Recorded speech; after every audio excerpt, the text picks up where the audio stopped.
तो हेलो बच्चों, CA foundation के फ्रेंड्स। लास्ट दिन हम लोगों ने इलस्ट्रेशन नंबर 6 तक अपना कर लिया था, रिडम्पशन ऑफ प्रेफरेंस शेयर। चलो आज हम लोग उसी सिलसिला को आगे बढ़ाते हुए, सम्स को आगे बढ़ाते हुए आज हम लोग खत्म कर देते हैं। बेसी बड़ा चैप्टर नहीं है, बहुत छोटू सा चैप्टर है। नॉर्मल जर्नल एंट्री हम लोग पास कर रहे थे भैया। बस क्या हमें कुछ ध्यान रखना होता है इसमें। क्या ध्यान रखना होता है भैया कि जब भी प्रेफरेंस शेयर पूरा रिडीम हो जाए, जो कैपिटल के पार्ट होता है ना, कैपिटल मतलब नॉमिनल वैल्यू का पार्ट, उसको भैया हम लोग को एक तो सीआरआर अलग से बनाना होता है। ये सब बस हम लोग सीखे थे। चलो आज हम लोग देखते हैं आगे। हम लोग का इलस्ट्रेशन है क्या बोलता है। सी लिमिटेड के पास 3000 प्रेफरेंस शेयर है। आई थिंक आप लोग ये 12% से क्लियर हो कि भैया 12% हमें ये इंडिकेट करता है। 12% हमें क्या इंडिकेट करता है कि कंपनी ना हर साल अपने प्रेफरेंस शेयर वाले को 12% का डिविडेंड देगी। तो इतना करके फुल्ली पेड अप। कंपनी चाह रही है कि मैं रिडीम कर दूं 10% के प्रीमियम में। कंपनी क्या चाह रही है कि मैं 10% के प्रीमियम में रिडीम करूं। तो बताओ ना, क्वेश्चन पढ़ते पढ़ते ही अपने को इन्फॉर्मेशन लिख लेना है। बताओ ना, कंपनी रिडीम कितने का करना चाह रही है। भैया कंपनी के पास 3000 प्रेफरेंस शेयर है 100 रुपया करके। 3000 प्रेफरेंस शेयर है 100 रुपया करके। 100 रुपया करके इतना तो भैया कंपनी रुपया देगी। साथ में 10% प्रीमियम का रुपया भी देगी, समझ रहे हो। भैया कंपनी के पास 3000 प्रेफरेंस शेयर है 100 रुपया करके, ठीक है। कितना रुपया हो गया। 3000 प्रेफरेंस शेयर है 100 रुपया करके, तो 3 लाख रुपया हो गया। भैया 3 लाख रुपया तो कंपनी रिपेमेंट करेगी, साथ साथ 10% और रिपेमेंट करेगी प्रीमियम का। तो टोटल कंपनी को 3,30,000 रुपया चाहिए। टोटल कंपनी को रिडीम करने के लिए कितना रुपया चाहिए, 3,30,000। हाँ, लेकिन 3,30,000 कंपनी के बैंक अकाउंट में भी होना चाहिए। बार बार बोला था, जो बोनस इशू वाला चैप्टर पढ़े थे और रिडेम्पशन में फर्क है। बोनस इशू में बैंक में रुपया नहीं चाहिए, क्योंकि हम लोग रुपया थोड़ी दे रहे हैं। बोनस शेयर में तो हम लोग खाली शेयर पकड़ा दे रहे हैं, और जो शेयर है वो रिजर्व से एडजस्ट कर देते हैं ना। लेकिन जो रिडेम्पशन है, रिडेम्पशन में तो अपने को शेयर होल्डर को बैंक में रुपया देना है, तो आपके बैंक के रुपया भी तो होना चाहिए। कंपनी ने क्या डिसाइड किया कि कंपनी ना कुछ इशू कर देगी। कंपनी ने कुछ इशू कर देगी। कंपनी चाह रही है कि मैं 25 शेयर इक्विटी शेयर इशू कर दूंगा 10 रुपया करके। कंपनी क्या क्या इशू करेगी पता है। कंपनी क्या क्या इशू करेगी भैया। कंपनी सोच रही है कि मैं इक्विटी शेयर इशू कर दूंगी। कंपनी इक्विटी शेयर इशू कर देगा। हाँ, कितना इक्विटी शेयर इशू करके पता है कितना रुपया आएगा। 25,000 कंपनी शेयर इशू करेगा 10 रुपया करके। तो चलो भैया, 2.5 लाख रुपया तो मुझे शेयर इशू करके आ गया। 2.5 लाख रुपया तो मुझे शेयर इशू करके मिल गया। और कंपनी चाहता है मैं 1,000 या 1,000 मैं डिवेंचर इशू कर दूंगा। कंपनी चाहता है कि भैया मैं डिवेंचर भी इशू कर दूंगा, मैं शेयर भी इशू कर दूंगा, डिवेंचर भी इशू कर दूंगा। मैं 1,000 डिवेंचर इशू कर दूंगा 100 रुपया करके, है ना। तो चलो भैया 1 लाख रुपया तो कंपनी करीब करीब अपना डिवेंचर इशू करके ले रही है। कंपनी कुछ इक्विटी शेयर इशू कर ले रही है, कुछ कंपनी अपना डिवेंचर इशू कर ले रही है। ठीक है, ठीक है, ठीक है। आगे देखते हैं क्या बोल रहा है। The issue was fully subscribe. Issue पूरा सब्सक्राइब हो गया और सारा अमाउंट रिसीव हो गया। Payment was duly made, payment भी हो गया। कंपनी के पास बहुत प्रॉफिट पड़ा है। आप जर्नल एंट्री मार दो, आप जर्नल एंट्री मार दो, आप जर्नल एंट्री मार दो। सिंपल है, चलो हम लोग कर लेते हैं। एक सेकेंड। हाँ, चाह रहा है कि आप अपना जर्नल एंट्री मार के दिखा दो। ये जो भी आपसे जर्नल एंट्री बने, आप अपना साथ साथ हमें क्या बना दो, जर्नल एंट्री मार दो। जर्नल एंट्री मार दो। ठीक है, ठीक है। तो चलो हम लोग अपना जर्नल एंट्री मार लेते हैं।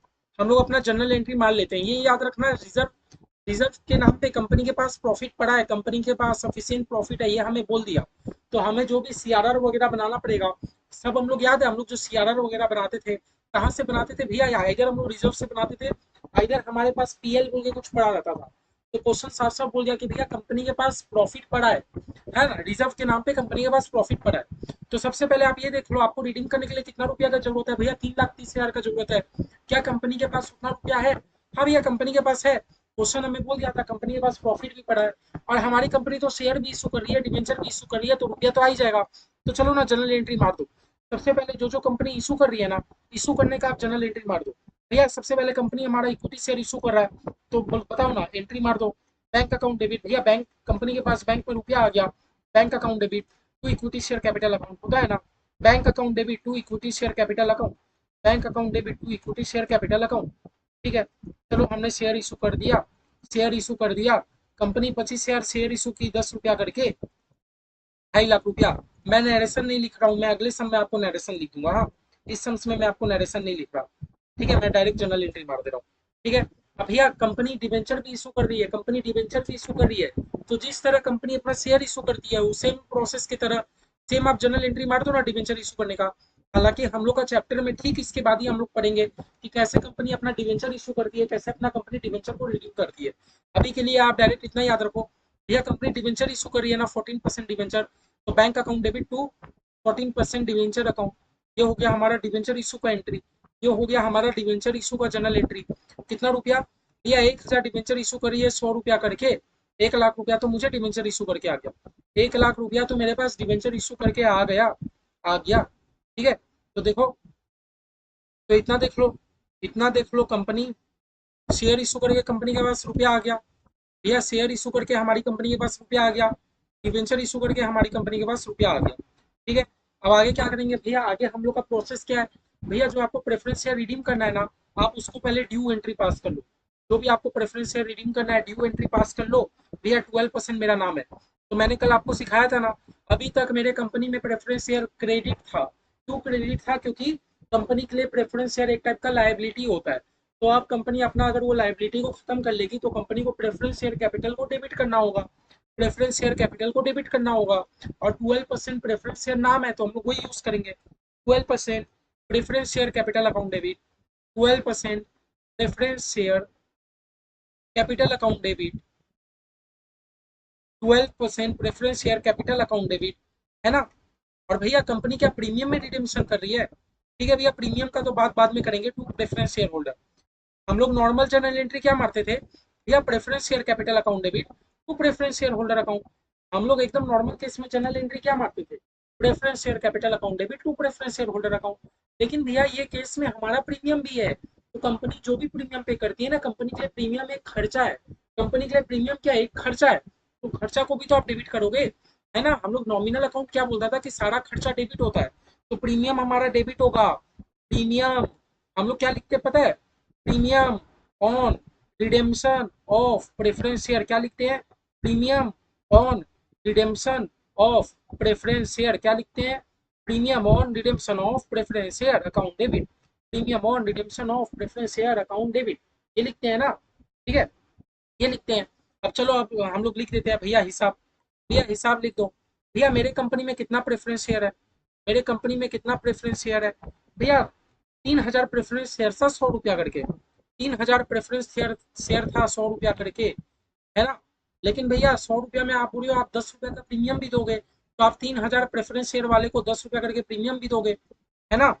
तो भैया देखो 3 लाख रुपया मेरा इधर हो गया, 3 लाख रुपया मेरा इधर हो गया, 30,000 का मैं प्रीमियम दे दूंगा, 30,000 का मैं प्रीमियम दे दूंगा अपने प्रेफरेंस शेयर होल्डर को। टोटल मुझे 3,30,000 पे करना है, टोटल मुझे 3,30,000 पेमेंट करना है।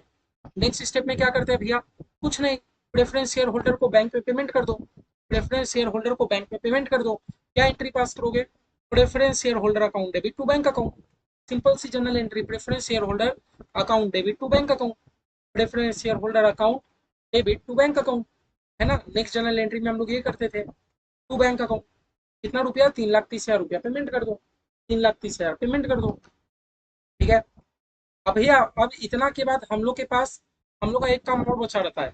एक काम क्या बचा रहता है भैया, कि जो भी कंपनी, हम लोग को कंपनीज एक्ट ही बोला, कंपनीज एक्ट भैया हमें क्या बोला कि पता है, हमारी कंपनी अगर कुछ भी, क्या बोला मैंने, हमारी कंपनी अगर कुछ कभी भी प्रेफरेंस शेयर रिडीम करेगी, कंपनीज एक्ट हमें क्या सिखाता है भैया, कि हमारी कंपनी कभी भी प्रेफरेंस शेयर रिडीम करेगी, तो जो उसका पता है नॉमिनल अमाउंट रहता है, नॉमिनल अमाउंट मतलब जो प्रेफरेंस शेयर कैपिटल वाला जो नॉमिनल अमाउंट रहता है, आपको पता है इतना का सीआरआर बनाना होता है। कंपनीज एक्ट हमें क्या बोलता है, जो भी नॉमिनल अमाउंट रहता है, प्रीमियम को छोड़ के, मैं प्रीमियम का बात नहीं कर रहा, प्रीमियम को छोड़ के जो भी नॉमिनल अमाउंट रहता है भैया, आपको उसका सीआरआर बनाना रहता है। लेकिन सीआरआर आपको नहीं बनाना, आपको उसका सीआरआर कैपिटल रिडेम्पशन रिजर्व नहीं बनाना, कैपिटल रिडेम्पशन रिजर्व नहीं बनाना अगर कंपनी कुछ नया इक्विटी शेयर इशू कर रही है। तो मैंने साफ साफ आपको इक्विटी शेयर लिखाया था, हाँ डिवेंचर इशू कर रही है तो भैया डिवेंचर इशू से हमें कुछ मतलब नहीं होना चाहिए। कंपनी हमारे केस में डिवेंचर भी इशू कर रही है, तो डिवेंचर हमें जानबूझ के क्वेश्चन कंफ्यूज करने के लिए दे रहा है। बार बार याद रखना, हमें तो डिवेंचर इशू से मतलब नहीं है, हमें सिर्फ इक्विटी शेयर से मतलब है। तो बताओ ना भैया, मेरे प्रेफरेंस शेयर, कंपनी का प्रेफरेंस शेयर का नॉमिनल अमाउंट कितना है, 3 लाख, लेकिन इक्विटी शेयर इशू करके कंपनी के पास तो 2.5 लाख ही रुपया आ रहा है, -2.5 लाख। इक्विटी शेयर इशू करके कंपनी के पास तो 2.5 लाख ही रुपया आ रहा है, मतलब 50,000 का हमें सीआरआर बनाना पड़ेगा। 50,000 का हमें सीआरआर बनाना पड़ेगा और कंपनी के पास प्रॉफिट पड़ा है, कंपनी के पास प्रॉफिट पड़ा है तो आप उसी को यूज कर लो ना। Profit and loss account debit to capital redemption reserve, to capital redemption reserve, capital redemption reserve, profit and loss account debit to capital redemption reserve account, है ना, है ना। कैसे करेंगे, देखो 3 लाख रुपया का कंपनी ने प्रेफरेंस शेयर को रिडीम किया, हाँ, लेकिन इक्विटी शेयर इशू करके 2.5 लाख रुपया ही तो आया, बचा कुछ ही 50,000 का कंपनी को क्या बनाना पड़ेगा, सीआरआर बनाना पड़ेगा, कैपिटल रिडेम्पशन रिजर्व बनाना पड़ेगा। चलो चलो चलो, हमारे केस में हम लोगों ने सीआरआर भी बना दिया। क्या और कुछ काम है, एक काम और है भैया, एक काम और है। क्या काम है, जो आप अपने शेयर होल्डर लोग को प्रीमियम पे किए हो, जो आप अपने शेयर होल्डर लोग को प्रीमियम पे किए हो, ये प्रीमियम को भी तो हमें राइट ऑफ करना है, ये प्रीमियम को भी तो हमें राइट ऑफ करना है 30,000 का। भैया राइट ऑफ तो हम लोग कर सकते हैं, लेकिन याद रखना सिक्योरिटी प्रीमियम यूज नहीं होता, मैंने साफ साफ बोला था कि राइट ऑफ करने के लिए हमारा सिक्योरिटी प्रीमियम यूज नहीं होता, ठीक है। कोई बात नहीं भैया, हमारे क्वेश्चन में तो सिक्योरिटी प्रीमियम है भी नहीं, हमारे क्वेश्चन में तो प्रॉफिट एंड लॉस है, हम लोग उससे तो राइट ऑफ कर सकते हैं। हाँ कर दो, profit and loss account debit, profit and loss account debit. इस केस में देखो ऊपर में हमारा प्रीमियम क्या हो रहा था, डेबिट, अब हम लोग प्रीमियम को क्या कर देंगे, क्रेडिट, तो हो जाएगा हमारा राइट ऑफ, पीएल से राइट ऑफ कर दिए। To premium on redemption of preference share, to premium on redemption of preference share, premium on redemption of preference share account, ठीक है, to premium on redemption of preference share account, ठीक है। कितना रुपया था, 30,000, कितना था हमारा, 30,000, 30,000, कितना है हमारा, 30,000, 30,000, किया। तो देखो हमने राइट ऑफ भी कर दिया और हमारा पूरा जनरल एंट्री खत्म, हमारा पूरा जनरल एंट्री खत्म। कितना जनरल एंट्री मारे भैया, 1 2 3 4 5 6, छह जनरल एंट्री में हमारा सम्स खत्म। सम्स एक्चुअली बहुत इजी है, सम्स से कुछ उतना दम नहीं है, सम्स हमारा बहुत इजी है, एग्जाम में अगर आ गया तो भैया 5 7 नंबर हमें फ्री के मिलेंगे, जो हमारा फ्री के नंबर होता है ना, हमें वो मिलेंगे पूरा 5 7 नंबर, ठीक है। तो देख लो, इंस्टीट्यूट में आप, इंस्टीट्यूट चाहता है कि आप अपना सजेस्ट मतलब पूरा टेबल हो जाने के बाद आप नीचे में एक ऐसा वर्किंग नोट बना दो। क्या वर्किंग नोट, हम लोग अपना एग्जामिनर को दिखा देंगे कि देखिए हम लोग पता है सीआरआर में कितना ट्रांसफर करेंगे, मेरा फेस वैल्यू है इतना, हाँ नया इशू करके मुझे इतना मिला, बचा कुछ ही मैं अपना सीआरआर में ट्रांसफर कर दूंगा। तो आप लोग से भी यही उम्मीद है कि अगर आप लोग करना चाहो तो ठीक है, लेकिन आप लोग टेबल में भी करना चाहो तो कोई दिक्कत नहीं है, अगर टाइम मिले एग्जाम में तो आप लोग आराम से कर सकते हो। इससे क्या है, बेटर प्रेजेंटेशन होता है, एग्जामिनर भी समझ जाएगा हाँ बच्चे को पूरा नॉलेज है एक एक चीज का, ठीक है, ठीक है। यहाँ तक क्लियर है, ये एक सम्स पूरा क्लियर था आप लोग को। आओ हम लोग अपना इलस्ट्रेशन 8 देखते हैं, इलस्ट्रेशन 8 देखते हैं क्या दिक्कत है इलस्ट्रेशन 8, ठीक है। तो ये देखने में बहुत बड़ा लग रहा है, देखने में जो चीज बड़ा लगता है वो चीज हार्ड नहीं होता, ठीक है। आओ देखते देखते, चलो। बोला the capital structure of the company consist of, बता रहा है कि हमारी कंपनी में पता है क्या है, 20,000 इक्विटी शेयर है 10 रुपया करके, बहुत अच्छा बात है, बहुत अच्छा बात है, बहुत अच्छा डिटेल दिया कंपनी ने। और 1,000 प्रेफरेंस शेयर है 100 रुपया करके, फुल्ली पेड अप। अच्छा फुल्ली पेड अप है भैया, फुल्ली पेड अप हमें क्या दिखाता है, याद है हम लोग को कंपनी से क्या बोला था, उन्हीं प्रेफरेंस शेयर को रिडीम करना जो फुल्ली पेड हो। जो प्रेफरेंस शेयर होल्डर ने मुझे पूरा रुपया नहीं दिया, मैं उसको कैसे पूरा रुपया दे दूं बताओ। Partly paid up preference share कैसे रिडीम होगा, एक प्रेफरेंस शेयर का दाम है मान लो 100 रुपया, एक प्रेफरेंस शेयर का दाम है मान लो 100 रुपया, हाँ, लेकिन प्रेफरेंस शेयर होल्डर ने मुझे अभी तक 85 रुपया देके रखा है, क्या मैं उस प्रेफरेंस शेयर को रिडीम कर पाऊंगा, एकदम नहीं। आप उन्हीं प्रेफरेंस शेयर को रिडीम करना जो फुल्ली पेड अप हो। याद है हम लोग बोनस शेयर भी तभी दे रहे थे जो फुल्ली पेड अप हो, प्रेफरेंस शेयर भी तभी रिडीम होगा जो फुल्ली पेड अप, ठीक है। तो हमें इतना पता चल गया हमारी कंपनी में 1,000 प्रेफरेंस शेयर है 100 रुपया करके, 1,000 प्रेफरेंस शेयर है 100 रुपया करके, ये 8% तो हमें कुछ ऐसे इंडिकेट करता है, ठीक है। क्वेश्चन हमें बता रहा है कि भैया पता है क्वेश्चन हमारे पास, हमारी कंपनी के पास क्या क्या है, भैया जनरल रिजर्व है 80,000 का, तो हम लोग जनरल रिजर्व को तो भैया यूज कर सकते हैं, सीआरआर वगैरह जो भी बनाना रहेगा। भैया कंपनी के पास पीएल अकाउंट है 20,000 का, भैया हम लोग इसको भी यूज कर सकते हैं, ठीक है। भैया इन्वेस्टमेंट अलाउंस रिजर्व, क्या बोला, इन्वेस्टमेंट अलाउंस रिजर्व, बोला इन्वेस्टमेंट अलाउंस रिजर्व कितने का है भैया, कितने का है भैया, 10,000 का। ध्यान से क्वेश्चन को पढ़ो, ध्यान से क्वेश्चन को पढ़ो। भैया इन्वेस्टमेंट अलाउंस रिजर्व है 10,000 का, हमारे पास इन्वेस्टमेंट अलाउंस रिजर्व है 10,000 का, बोला जिसमें से आउट ऑफ विच 10,000 में से 5,000 ना not free for distribution as dividend, बोला 10,000 का हमारे पास इन्वेस्टमेंट अलाउंस रिजर्व है, जिसमें से 5,000 डिविडेंड बांटने के लिए नहीं है। पहला बात सुनो, पहला बात सुनो, हमारा पता है कंपनी से क्या कहता है, कंपनी से क्या कहता है कि जब भी आप प्रेफरेंस शेयर रिडीम करोगे, जब भी आप प्रेफरेंस शेयर रिडीम करोगे, आप उन ही रिजर्व को यूज करना जो हमारे कंपनी में डिविडेंड बांटने के लिए अवेलेबल हो। हमारा कंपनी से एक सिंपल बात बोला कि भैया आप जब भी प्रेफरेंस शेयर को रिडीम करोगे, जब भी आप प्रेफरेंस शेयर को रिडीम करोगे, आप कौन से रिजर्व को हाथ दोगे पता है?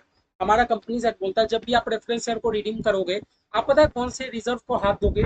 आप उन ही रिजर्व को हाथ देना, उन ही रिजर्व को यूज करना जो रिजर्व हमारे कंपनी में फ्रीली डिस्ट्रीब्यूशन एज डिविडेंड के लिए अवेलेबल हो।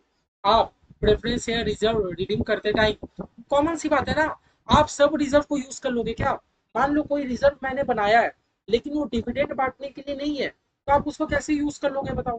तो याद रखना हम लोग उन ही रिजर्व को यूज करेंगे जो रिजर्व हमारे कंपनी में डिविडेंड बांटने के लिए हो। ठीक है, तो हमारे केस में एक तो इन्वेस्टमेंट अलाउंस रिजर्व है, एक तो इन्वेस्टमेंट अलाउंस रिजर्व है।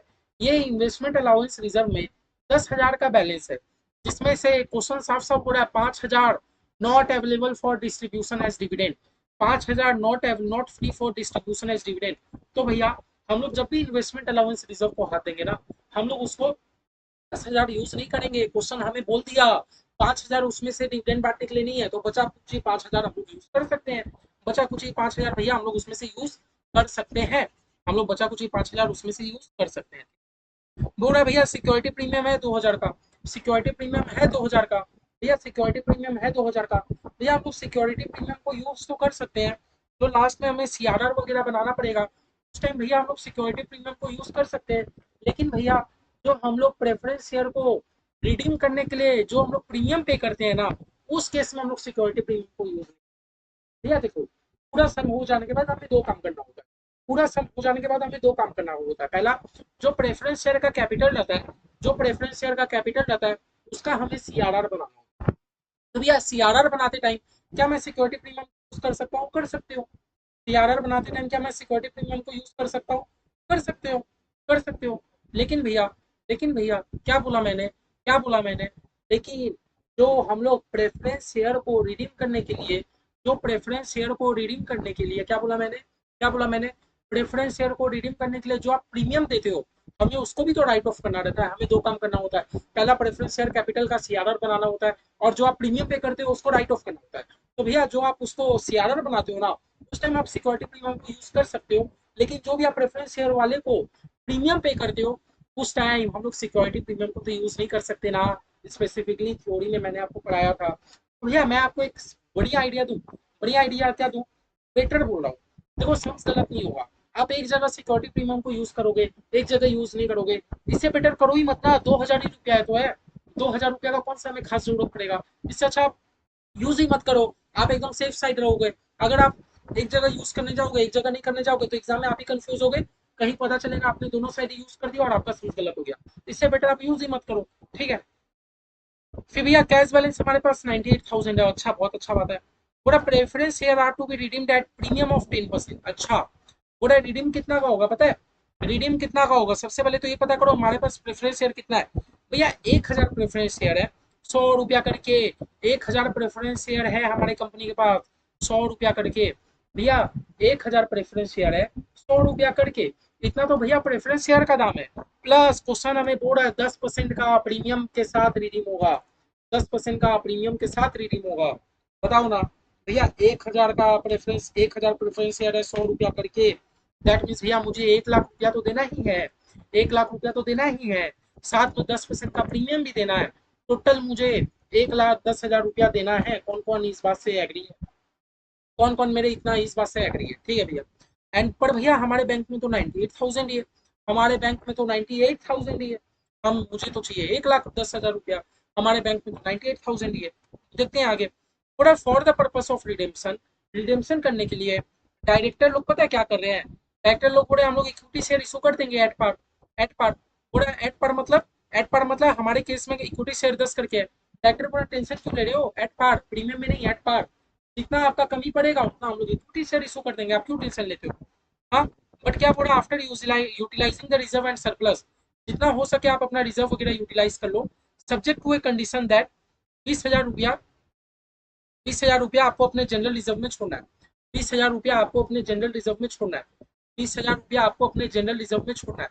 ठीक है, 20,000 रुपया मैंने क्या बोला, आपको अपने जनरल रिजर्व में छोड़ना है। ठीक है, ठीक है, 20,000 रुपया आपको अपने जनरल रिजर्व में छोड़ना है। ठीक है भैया, ठीक है, 20,000 हम लोग अपने जनरल रिजर्व में छोड़ देंगे। ठीक है, आगे देखो, 20,000 जनरल रिजर्व में छोड़ देंगे। तो देखो हमें रिडीम करने के लिए, कितना रुपया चाहिए भैया, 1,10,000।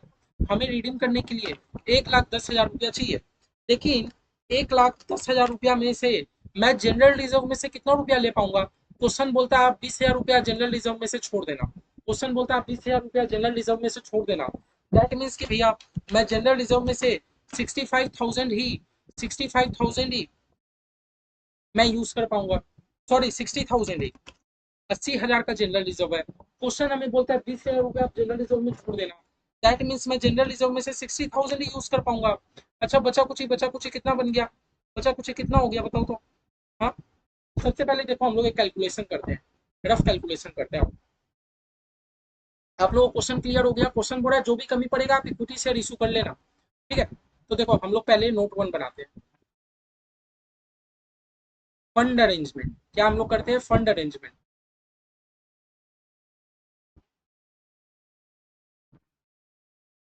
भैया सबसे पहले हम लोग क्या करेंगे, फंड अरेंजमेंट। हाँ, अमाउंट रिक्वायर्ड फॉर रिडेम्पशन, मैंने क्या लिखा भैया, रिडेम्पशन करने के लिए आपको कितना अमाउंट की जरूरत है, अमाउंट रिक्वायर्ड फॉर रिडेम्पशन। भैया रिडीम करने के लिए आपको कितने रुपए की जरूरत है बताओ तो। भैया रिडीम करने के लिए मुझे 1,10,000 रुपए की जरूरत है। अगर 1,10,000 रुपया मेरी कंपनी के पास हो गया तो भैया हमें मजा ही आ जाएगा। 1,10,000 रुपया मुझे रिडीम करने के लिए जरूरत है। ठीक है, लेकिन हमारे पास कैश कितना है, less less less less less less हमारे पास कैश एट बैंक। भैया हमारे पास बैंक में पता है कितना रुपया है, हमारे पास बैंक में 98,000 ही रुपया है। हमारे पास बैंक में भैया 98,000 ही रुपया है। तो भैया हमारे पास बताओ तो कितना रुपया का कमी पड़ गया, कितना रुपया का हमारे पास कमी पड़ गया। भैया 1,10,000 रुपया की जरूरत है, 98,000 मेरे बैंक में है। भैया मेरे को 12,000 रुपया शॉर्टफॉल पड़ गया। 12,000 रुपया क्या पड़ गया भैया, शॉर्टफॉल पड़ गया। इतना मेरे बात से कौन कौन क्लियर है। भैया मुझे तो पूरा पूरी 1,10 चाहिए, क्योंकि मुझे तो अपने प्रेफरेंस शेयर होल्डर को 1,10 पेमेंट करना पड़ेगा। आपके पास बैंक में तो 98,000 ही है, 12,000 का तो शॉर्टफॉल पड़ गया।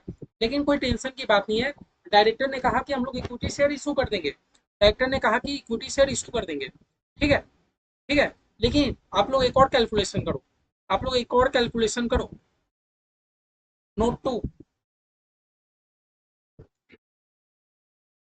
नोट टू,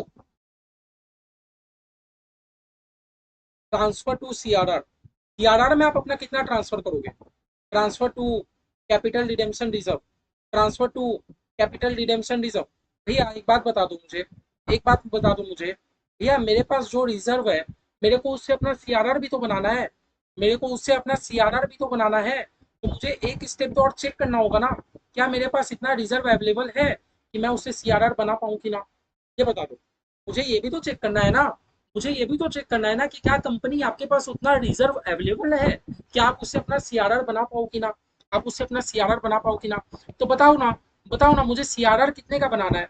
भैया मुझे 1,00,000 का सीआरआर बनाना है, प्रीमियम का सीआरआर नहीं बनाना होता, मैंने बताया था 1,000 प्रेफरेंस शेयर 100 रुपया करके। हाँ, ठीक है, आपको सीआरआर कितने का बनाना है। भैया आपका प्रेफरेंस शेयर कैपिटल कितने का पता है, भैया आपको प्रेफरेंस शेयर कैपिटल आपके पास है 1,00,000 रुपए का, आपके पास प्रेफरेंस शेयर कैपिटल है 1,00,000 रुपए का। तो भैया आपको 1,00,000 का तो सीआरआर बनाना है। आपको सबसे पहले सीआरआर पता है कितने का बनाना है, 1,00,000, 1,00,000। हाँ, तो हम लोग एक बार चेक कर लेते हैं ना कि क्या हम लोग के पास 1,00,000 रुपया रिजर्व में अवेलेबल है सीआरआर बनाने के लिए कि नहीं, क्योंकि पूरा रिडीम हो जाने के बाद हम लोग को तो सीआरआर भी बनाना पड़ेगा। लेस जनरल रिजर्व, भैया जनरल रिजर्व से पता है कितना रुपया यूटिलाइज कर पाओगे, जनरल रिजर्व से, भैया जनरल रिजर्व से कितना रुपया ले पाओगे। हाँ, देखते हैं, देखते हैं, क्वेश्चन का लैंग्वेज पढ़ो। देखो हमारे जनरल रिजर्व में 80,000 रुपया है, हमारे जनरल रिजर्व में 80,000 रुपया, एक बार बहुत खिचपिच हो गया ना। हमारे जनरल रिजर्व में कितना रुपया है, हमारे जनरल रिजर्व में 80,000 रुपया है। क्वेश्चन हमें बोलता है 20,000 रुपया आपको अपने जनरल रिजर्व में छोड़ के रखना है। तो पता है आप अपना जनरल रिजर्व से कितना रुपया ले पाओगे, है 80,000, लेकिन भैया 20,000 छोड़ना भी तो है भैया। जनरल रिजर्व से तो हम 60,000 रुपया ले पाएंगे भैया। जनरल रिजर्व से 60,000 रुपया ही तो ले पाओगे, है ना? उससे ज्यादा ले पाओगे? नहीं भैया, उससे ज्यादा नहीं ले पाओगे। हाँ, उससे ज्यादा तो नहीं ले पाएंगे, उससे ज्यादा तो नहीं ले पाएंगे। ठीक है, ठीक है, ठीक है, आगे बताओ। भैया हम अपने पीएल अकाउंट से 20,000 रुपया ले पाएंगे। हम अपने पीएल अकाउंट से 20,000 रुपया ले पाएंगे, है ना? लेस पीएल अकाउंट से हम अपना पीएल 20,000 रुपया ले पाएंगे, लेस प्रॉफिट एंड लॉस। भैया हम लोग अपना पीएल अकाउंट से कितना ले पाएंगे? 20,000 रुपया वहां से हम लोग उठा पाएंगे। चलो बहुत अच्छा, बहुत अच्छा, पीएल से भी आप अपना 20,000 उठा ले रहे हो। फिर भैया इन्वेस्टमेंट अलाउंस रिजर्व में ना 10,000 रुपया पड़ा है। इन्वेस्टमेंट अलाउंस रिजर्व में 10,000 रुपया पड़ा है। लेकिन भैया एक बात बताओ, मैं उस 10 में से ना, उसने ने कहा 5,000 रुपया फ्री फॉर अवेलेबल नहीं है। भैया 5,000 रुपया उसमें फ्री नहीं है। आप बोल रहे हो 10,000, आप बोल रहे हो 10,000 उसमें पड़ा है। लेकिन भैया पता है, 10 में से 5,000 रुपया डिविडेंड बांटने के लिए फ्री नहीं है। तो 10,000 में, जो 10,000 है ना, उसमें 5,000 रुपया फ्री नहीं है। तो पता है मैं इन्वेस्टमेंट अलाउंस रिजर्व से कितना यूज कर सकता हूँ? मैं इन्वेस्टमेंट अलाउंस रिजर्व से कितना यूज कर सकता हूँ? मैं इन्वेस्टमेंट अलाउंस रिजर्व से 5,000 ही यूज कर सकता हूँ। चलो चलो चलो चलो, आगे क्या बोलता है भैया? भैया सिक्योरिटी प्रीमियम में 2,000 रुपया है। लेकिन मैंने आपको क्या कहा था? मैंने आपको भी क्या कहा था? भैया सिक्योरिटी प्रीमियम को यूज ही मत करो। आप सिक्योरिटी प्रीमियम को, जैसा मैंने आपको थ्योरी बताया, आप खाली उधर उधर यूज करना। बाईबैक का चैप्टर जब भी हो, सिक्योरिटी प्रीमियम आप बनकर यूज कर देना। बोनस शेयर का चैप्टर जब भी हो, यूज कर देना। बाकी जगह आप हाथ ही मत दो, आपसी समझ गलती होगा। तो भैया चलो हम लोग सिक्योरिटी प्रीमियम को यूज नहीं करेंगे। ठीक है, तो बताओ भैया। लेकिन भैया और कुछ है हमारे पास सीआरआर बनाने के लिए? नहीं नहीं नहीं भैया, सीआरआर बनाने के लिए नहीं है। तो भैया क्या करें, क्या करें, क्या करें, क्या करें? भैया एक और ऑप्शन है, अगर आप बचा कुचा का इक्विटी शेयर इशू कर दो तो आपको सीआरआर नहीं बनाना पड़ेगा। ठीक है, तो बताओ ना। मेरे पास 1 लाख रुपया का मुझे सीआरआर बनाना था भैया। जनरल रिजर्व से 60,000 का सीआरआर बन जाएगा। 20,000 का प्रॉफिट एंड लॉस से सीआरआर बन जाएगा। 5,000 का मेरा इन्वेस्टमेंट अलाउंस से बन जाएगा। भैया 15,000 रुपया मेरा कमी पड़ रहा है। लेकिन मैं बोलूं, मैं एक बात बोलूं, आप लोग भूल गए, आप लोग भूल गए। जो आप 10% का प्रीमियम पे करोगे, जो आप 10% का प्रीमियम करोगे, उसको रिजर्व से एडजस्ट नहीं करोगे? हाँ, उसके लिए भी एक अलग से रिजर्व चाहिए ना एडजस्ट करने के लिए। 1 लाख का 10% कितना होता है? 10,000। तो भैया 10,000 रुपया और खाली छोड़ो ना। चलो मैं अपने पीएल से 10,000 रुपया खाली छोड़ दे रहा हूँ। देखो मेरे पास पीएल में पड़ा है 20,000। 20 में से मैं 10 रखता हूँ सीआरआर बनाने के लिए, बचा कुछ ही मैं 10 रखता हूँ वो प्रीमियम को एडजस्ट करने के लिए। ठीक है, ठीक है, तो बताओ ना इस केस में मेरा शॉर्टफॉल कितना पड़ा? भैया 1 लाख का मेरे को सीआरआर बनाना था। 60,000 का मैं जनरल रिजर्व से यूटिलाइज कर पाऊंगा। 10,000 रुपया मैं पीएल से यूटिलाइज कर पाऊंगा। 5,000 रुपया इन्वेस्टमेंट अलाउंस रिजर्व से ले पाऊंगा। भैया जो 25,000 शॉर्टफॉल पड़ा, 25,000 शॉर्टफॉल पड़ा। अब भैया शॉर्टफॉल पड़ा, मेरे पास तो कोई रिजर्व है नहीं। मेरे पास तो कोई रिजर्व नहीं है। एक ऑप्शन है, इतना का इक्विटी शेयर इशू कर दो। इतना का क्या कर दो? इक्विटी शेयर इशू कर दो। इतना का इक्विटी शेयर इशू कर दो। अगर भैया हम लोग इक्विटी शेयर इशू कर देते हैं ना, अगर हम लोग इक्विटी शेयर इशू कर देते हैं ना, तो हमें सीआरआर उतना का नहीं बनाना होता। कौन कौन एकदम क्लियर है? हाँ, ऊपर केस में भैया मेरा शॉर्टफॉल पड़ रहा था 12,000। लेकिन भैया मैं तो अभी इक्विटी शेयर इशू कर रहा हूँ 25,000। ज्यादा इशू करने में तो कोई दिक्कत नहीं है, मेरे बैंक के 25,000 भी आ गया, काम हो गया, काम हो गया। ठीक है, काम हो गया ना, काम हो गया ना। ठीक है, आओ चलो आप लोग को मैं फिर से बता रहा हूँ। देखो क्वेश्चन हमें पहले बताया कि भैया कुछ कुछ है। लेकिन भैया पता है सम्स आगे बढ़ने से पहले क्वेश्चन हमें ये नहीं बताया कितना इक्विटी शेयर इशू करना है। तो आप दो एस्पेक्ट से चेक करोगे। जब भी ऐसा क्वेश्चन रहे आप दो एस्पेक्ट से चेक करोगे। फंड अरेंजमेंट, आपको फंड अरेंजमेंट करना है। भैया हम लोग जब फंड अरेंजमेंट किए तो हमें पता चला कि हमें 12,000 रुपया कमी पड़ रहा है। दैट मीन भैया 12,000 का अगर इक्विटी शेयर इशू करूँ तो पहला स्टेप हमारा हो जाएगा। लेकिन भैया एक और स्टेप हमें फॉलो करना होता है, जिससे भैया हम लोग ये कैलकुलेट करते हैं ना कि भैया क्या मेरे पास इतना रिजर्व है कि मैं सीआरआर में डाल पाऊँ। हमें ये भी तो चेक करना होता है कि क्या हमारे पास इतना रिजर्व है कि सीआरआर में ट्रांसफर कर पाऊँ। क्योंकि भैया अगर आपके पास सीआरआर, अगर आपके पास उतना रिजर्व नहीं रहेगा, हाँ, तो आप कैसे सीआरआर में ट्रांसफर करोगे? लेकिन भैया बचने के लिए एक रास्ता है, आप इक्विटी शेयर इशू कर सकते हो। तो देखो हमने क्या देखा कि भैया हमारे पास 1 लाख रुपया का प्रेफरेंस शेयर है। 1 लाख रुपया का प्रेफरेंस शेयर है। मैं जनरल रिजर्व में था 80,000। क्वेश्चन हमें बोला कि 20,000 छोड़ देना, तो मैं जनरल रिजर्व से 60,000 यूटिलाइज कर सकता हूँ। भैया पीएल में मेरा है 20,000, पीएल में है 20,000। लेकिन 20 में से 10 तो मैं प्रीमियम के लिए रख दे रहा हूँ, प्रीमियम को भी तो एडजस्ट करना पड़ेगा।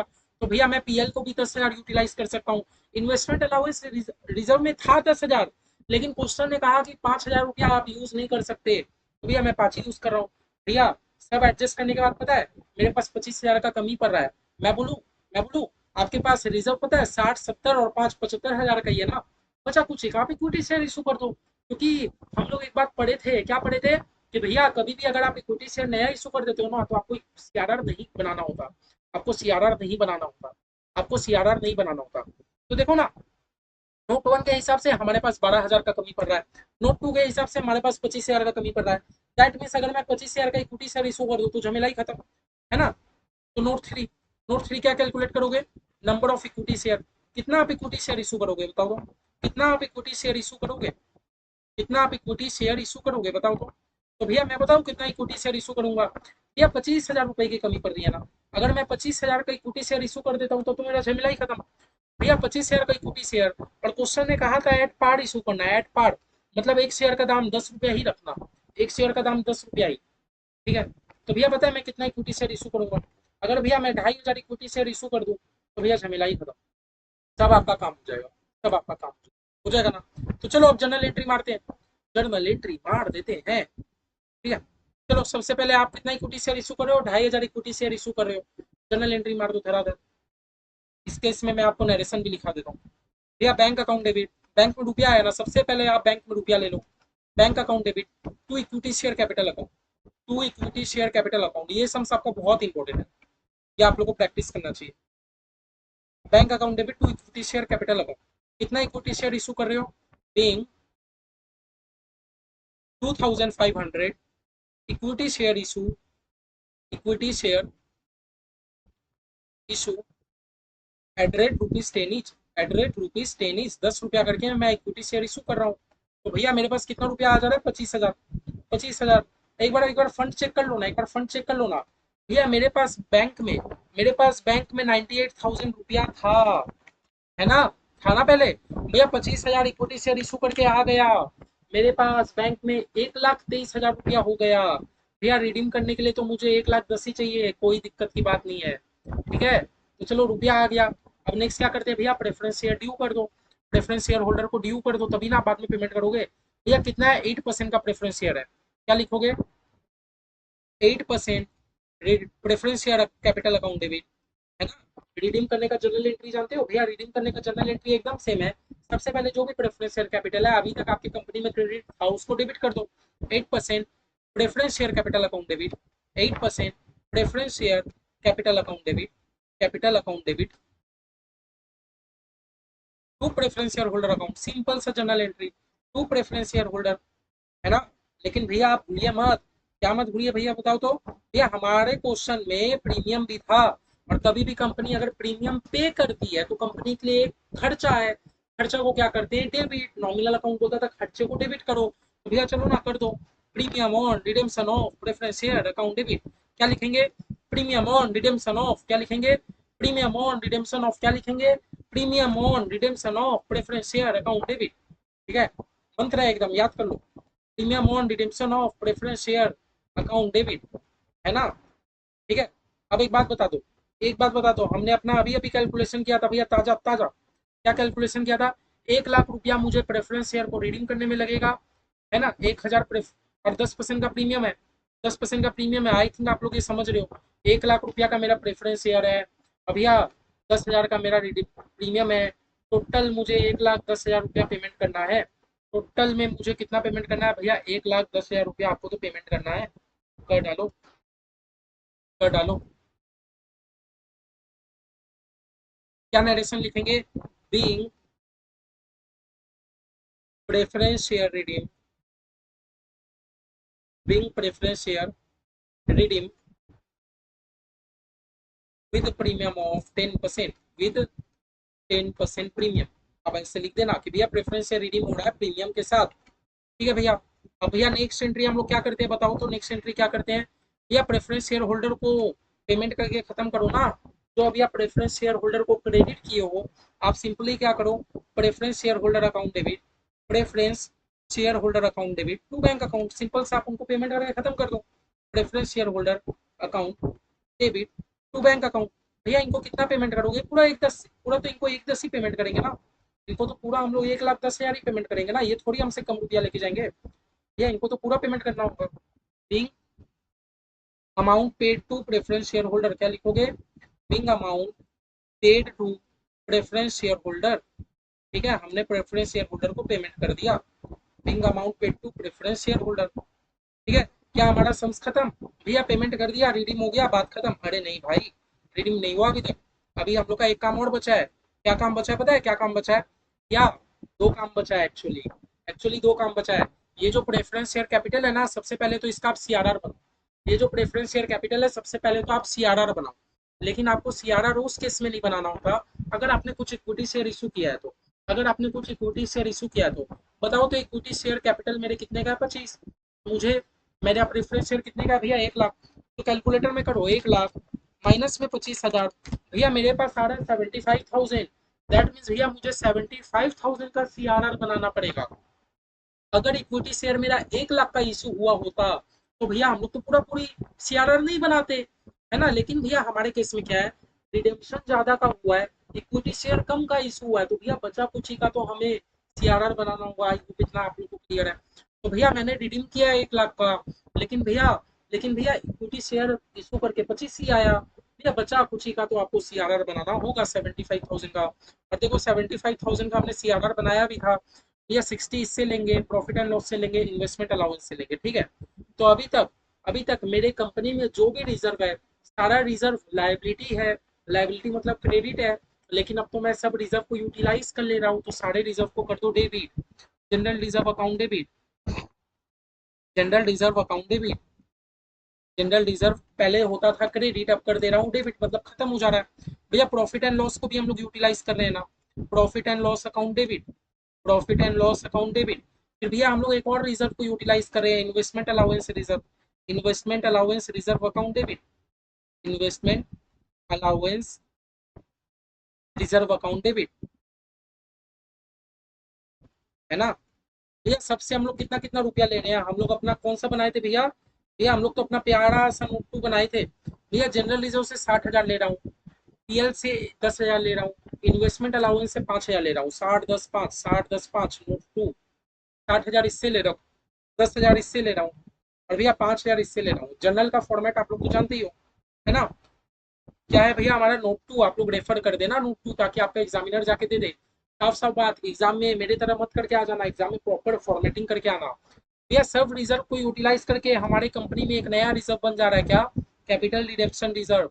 हमारे कंपनी में क्या एक नया रिजर्व बन जा रहा है भैया? Capital redemption reserve account. ठीक है, एक नया रिजर्व बन जा रहा है कैपिटल रिजर्व रिडेम्पशन रिजर्व के नाम पे, 75,000 का। अब ये पता है 75,000 का ब्रेकअप भी कैसे आया? 1 लाख रुपया का कंपनी रिडीम कर रही है, लेकिन भैया इक्विटी शेयर इशू करके कंपनी के पास कितना रुपया आ रहा है पता है? 25,000 ही आ रहा है, 25,000 ही आ रहा है। तो भैया बचा कुछ का तो कंपनी को कैपिटल रिडेम्पशन रिजर्व बनाना होगा। चलो भैया हम लोग नरेशन पता है क्या लिखेंगे? Being capital redemption reserve created, being capital redemption reserve created. हमने कैपिटल रिडेम्पशन रिजर्व क्रिएट कर दिया, रिजर्व क्रिएटेड बना दिया। ठीक है, क्या भैया अभी भी सम्स खत्म? भैया हमने तो सीआरआर भी बना लिया। क्या सम्स खत्म भाई? एक काम और बचा है, आप लोग भूले। एक काम लास्ट आपके पास पता है क्या बचा है? एक काम और बचा है कि ये जो भी आप अपना पता है प्रीमियम पे करते हो, जो भी आप अपना प्रीमियम पे करते हो, या प्रीमियम पे करते हो, इसको भी तो राइट ऑफ करना होगा। और हम लोग राइट ऑफ पता है किससे कर रहे थे? राइट ऑफ हम लोग किससे कर रहे थे भैया? मेरे पीएल में 20,000 था, लेकिन हम लोग अभी तक 10 ही यूज किए। तो भैया पीएल में मेरे 10,000 रुपया बचा है, मेरे पीएल में 10,000 बचा है, वो 10,000 से प्रीमियम को यूटिलाइज कर, है ना। अभी तक आपका हो रहा था प्रीमियम डेबिट, प्रीमियम को कर देंगे क्रेडिट, प्रीमियम को कर देंगे क्रेडिट, प्रॉफिट एंड लॉस को कर देंगे डेबिट। हम लोग प्रॉफिट एंड लॉस से यूटिलाइज कर रहे हैं, profit and loss account debit. मेरे पीएल में 10,000 रुपया बचा है ना, बार बार बोल रहा हूँ, रिजर्व यूटिलाइज करने से पहले एक बार अपना रफ कैलकुलेशन कर लेना कि आपके रिजर्व में बैलेंस भी तो होना चाहिए। अगर बैलेंस ही नहीं है तो आप कहाँ से करोगे? Profit and loss account debit, और प्रीमियम अभी तक आपका हो रहा था डेबिट, अब कर दूंगा क्रेडिट, तो भैया एडजस्ट हो गया। To premium on redemption of preference share, to premium on redemption of preference share account. ठीक है, premium on redemption of preference share account. कितना रुपया भैया? 10,000, 10,000 का प्रीमियम भी मेरा राइट ऑफ हो गया। Right of premium, right of premium. ठीक है, तो ये हो गया भैया, आप सम्स खत्म। हम लोगों ने पूरा सीआरआर भी बना लिया, और हमने अपना पूरे जो प्रीमियम पेमेंट किया था भैया, हमने प्रीमियम को भी राइट ऑफ कर लिया। जो 10,000 का प्रीमियम है इसको भी राइट ऑफ कर लिया। ये हो गया भैया हमारा पूरा एक तरीके से सम्स खत्म। ये हमारा हुआ भैया एक तरीके से सम्स हो गया पूरा खत्म। अब आप लोग मेरा एक बात सुनो, मैंने आप लोग को अभी भी क्या बोला, कभी भी आप लोग अगर कोई भी रिजर्व यूटिलाइज करोगे तो आप लोग देख लेना उसके रिजर्व में आपका बैलेंस भी बचा होना चाहिए। जैसे मान लो मैं प्रीमियम को राइट ऑफ करने के लिए मैं जनरल रिजर्व को यूटिलाइज कर लिया, तो जनरल रिजर्व में मेरे बैलेंस ही नहीं है, तो मैं कैसे यूटिलाइज कर सकता हूँ? तो एक बार अपना कैलकुलेशन कर लेना। सिंपली कुछ नहीं करना है, अपना एनालाइज करो कि भैया मैं यूटिलाइज करने से पहले मेरे रिजर्व में बैलेंस तो बचा है ना। देखो हमने ऐसा कैलकुलेशन किया था ना, हमने ऐसा कैलकुलेशन किया था, आप लोग भी ऐसा कैलकुलेशन करके करोगे, कभी एकदम गलती नहीं होगा सम्स में, कभी एकदम गलती नहीं होगा। तो देखो टाइम लगा, लेकिन ये जो सम्स है इसको मैं रेट दूंगा मास्टर सम्स। क्या लिखूंगा? Master sums. ये भी सम्स है हमारा, इसको प्रैक्टिस एकदम मांगता है। इसको तो आपको प्रैक्टिस करना चाहिए, प्रैक्टिस करना चाहिए। ठीक है, आगे देखते हैं भैया। 8 तक तो हो गया। 9 9 9।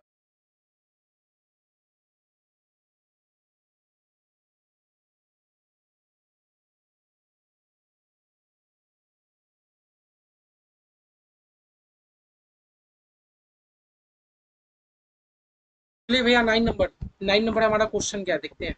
एक बार देखते हैं क्वेश्चन क्या है।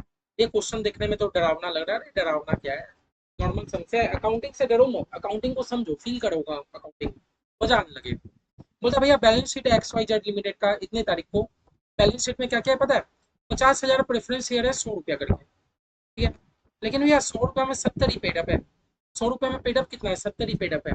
तो भैया जब तक ये फुल्ली पेडअप नहीं हो, जब तक ये फुल्ली पेडअप नहीं हो, क्या हम इनका प्रेफरेंस या रिडीम कर सकते नहीं?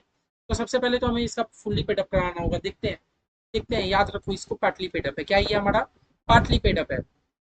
भैया पार्टली पेडअप तो रिडीम होगा नहीं। भैया इक्विटी शेयर का डिटेल दे के रखा है, सिक्योरिटी प्रीमियम है, कैपिटल रिडेम्पशन रिजर्व है, जनरल रिजर्व है, बैंक के मेरे 15 लाख रुपया पड़ा है। ये भैया डिटेल दे दिया। और अंदर the terms of issue preference share are redeemable on 31 March 2022। पूरा मेरा प्रेफरेंस शेयर कब रिडीम होने वाला है? 31 मार्च 2022 को रिडीम होने वाला है, 5% के प्रीमियम पे। बहुत अच्छा बात है भैया, लेकिन प्रेफरेंस शेयर तो बाद में रिडीम होगा, पहले आप फुल्ली पेडअप तो करो। पार्टली पेडअप कैसे रिडीम करेंगे? ठीक है, क्वेश्चन क्या बोल रहा है? In order to finance the redemption company make the right issue. अच्छा, कंपनी एक राइट शेयर इशू कर रही है, तो क्या राइट शेयर इशू करने का तो हम लोग जनरल एंट्री जानते हैं, हम लोग तो अभी करके आए थे, है ना। कंपनी 100 रुपया का राइट शेयर 110 में इशू कर रही है, कर देंगे भैया। 50,000 राइट शेयर इशू है। अब यह वो राइट शेयर भी इशू कर रही है, कुछ रुपया एप्लीकेशन में ले रही है, अलॉटमेंट में ले रही है। अब बोला भैया बैलेंस जो है ना, बचा कुछ ही रुपया 1 जनवरी 23 को मिलेगा। बचा कुछ ही रुपया 1 जनवरी 23 को मिलेगा। या बचा कुछ ही हम लोग 1 जनवरी 23 को लेके क्या करेंगे? हम लोग का तो प्रेफरेंस है रिडीम हो रहा है 22 में, तो मैं 2023 में रुपया लेके क्या करूंगा? कुछ नहीं। तो इसको लाइन को इग्नोर करना है, खाली एप्लीकेशन और अलॉटमेंट है, कर देंगे। पूरा सारा इक्विटी शेयर फुल्ली सब्सक्राइब हो गया, अलॉटमेंट भी हो डाला, ठीक है, बहुत अच्छा बात है। पूरा money due on allotment was duly receive. अच्छा, जो हमने अभी इक्विटी शेयर इशू किया ना, किसी ने भी फेल नहीं किया, पूरा पूरी रुपया मिल गया। ठीक है, इक्विटी शेयर का डिटेल दे रहा है कि जो भी मैंने इक्विटी शेयर इशू किया पूरा पूरी रिसीव हो गया, बहुत अच्छा बात है। पूरा the preference share were redeem after fulfilling the necessary condition. पूरा प्रेफरेंस शेयर रिडीम हो गया पूरा कंडीशन फुलफिल करके। लेकिन भैया हम लोग प्रेफरेंस शेयर तो रिडीम कर लेंगे, हम लोग तो प्रेफरेंस शेयर रिडीम कर लेंगे। पूरा प्रेफरेंस शेयर रिडीम हो गया भैया, रिडीम तो बाद में करेंगे। पहले आपका काम है कि प्रेफरेंस शेयर को फुल्ली पेडअप बनाओ। पहले तो काम है आपका प्रेफरेंस शेयर फुल्ली पेडअप बनाओ। लेकिन भैया हमें क्वेश्चन ने फुल्ली पेडअप करने नहीं बोला, तो भी आप करो। क्यों करो? पार्टली पेडअप हम लोग थोड़ी रिडीम कर सकते हैं। क्या हम लोग पार्टली पेडअप थोड़ी कर सकते हैं? तो भैया ये आपका ड्यूटी है कि आप प्रेफरेंस शेयर को क्या करो, सबसे पहले फुल्ली पेडअप बना दो। फुल्ली पेडअप बना दो भैया, क्वेश्चन ने नहीं कहा तो भी बना दे। हाँ, क्या करेंगे अब, क्या करेंगे? क्वेश्चन ने तो हम लोग को खाली इक्विटी शेयर का डिटेल दिया। चलो चलो, bank account debit, bank account debit, fully paid up बना दो। 28% preference share, 28% preference share capital account, 28% preference share capital account. ठीक है भैया, बताओ तो कितना रुपया लोगे? मेरे कंपनी में 50,000 प्रेफरेंस शेयर है भैया, 50,000 प्रेफरेंस शेयर है। कितना रुपया करके भैया? 70 पेडअप है, 30 रुपया करके मुझे लेना है। फुल्ली पेडअप अपने आप ही बना दो। क्वेश्चन ने नहीं कहा तो भी बना दो, क्योंकि हम लोग पार्टली पेडअप हम लोग थोड़ी प्रेफरेंस शेयर इशू कर सकते हैं। 50,000 प्रेफरेंस शेयर का भैया 30 रुपया करके अगर होता है तो 15 लाख रुपए, 15 लाख रुपए। क्या लिखेंगे हम लोग? Being preference share,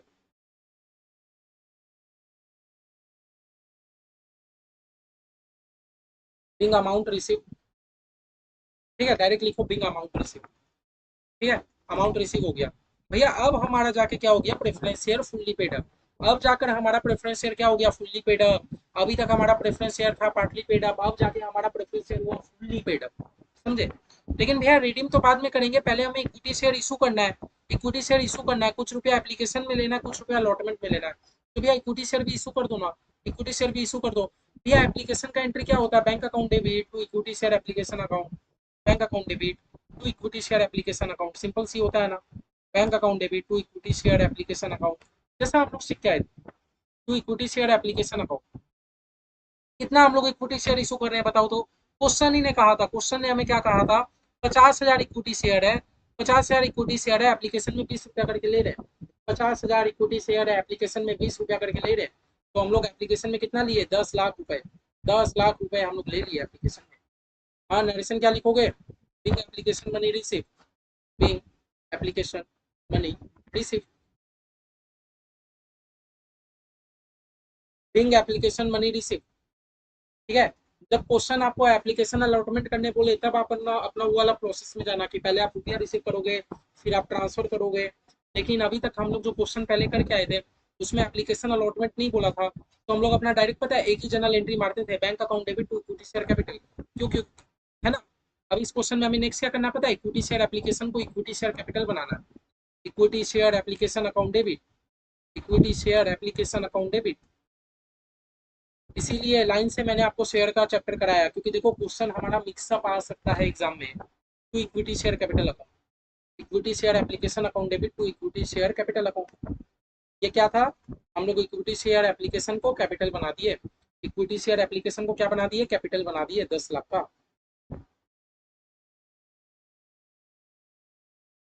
Bing application money transfer to, being application money transfer to share capital account, ये सब तो आप लोग जानते ही हो, transfer to share capital account, ठीक है। अब नेक्स्ट हमारा क्या है, अलॉटमेंट ड्यू हमें करना है। हमें क्या करना है, अलॉटमेंट का ड्यू करना है, अलॉटमेंट का ड्यू एंट्री पास करना है ना। हाँ ड्यू एंट्री पास करना है, तो चलो कर दो कर दो। Equity share allotment account debit, equity share allotment account debit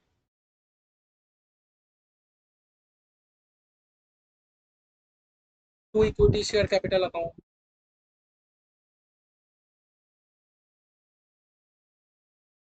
to equity share capital account. और लेकिन हमारे क्वेश्चन में प्रीमियम भी है, देखो ना। अलॉटमेंट का दाम रुपया कितना है, अलॉटमेंट का है 35, अलॉटमेंट का 35 रुपया दाम है, लेकिन 100 का शेयर 110 था, 100 का शेयर 110 था, दैट मीन्स उसमें प्रीमियम है। और अलॉटमेंट में बोल रहा है 10 रुपया का प्रीमियम है, दैट मीन्स अलॉटमेंट का दाम हो गया 25, 10 रुपया का प्रीमियम 35। ये बात समझ रहे हो, क्वेश्चन ही ने कहा था 100 का शेयर 110 में इशू करेंगे, दैट मीन्स 10 रुपया का प्रीमियम है। और वो प्रीमियम कहाँ पर है, इंक्लूडिंग प्रीमियम अलॉटमेंट के टाइम है। तो 35 रुपया ले रहे हैं, 35 में से 25 मेरा शेयर का है, 10 रुपया का प्रीमियम है। तो हम लोग क्या करते हैं, टू सिक्योरिटीज प्रीमियम लिखते हैं ना, टू सिक्योरिटीज प्रीमियम, है ना। कितना शेयर इशू कर रहे हो बताओ तो, कितना शेयर इशू कर रहे हो, भैया 50,000 शेयर इशू कर रहा हूँ, 50,000 शेयर का 10 रुपया करके प्रीमियम है ना।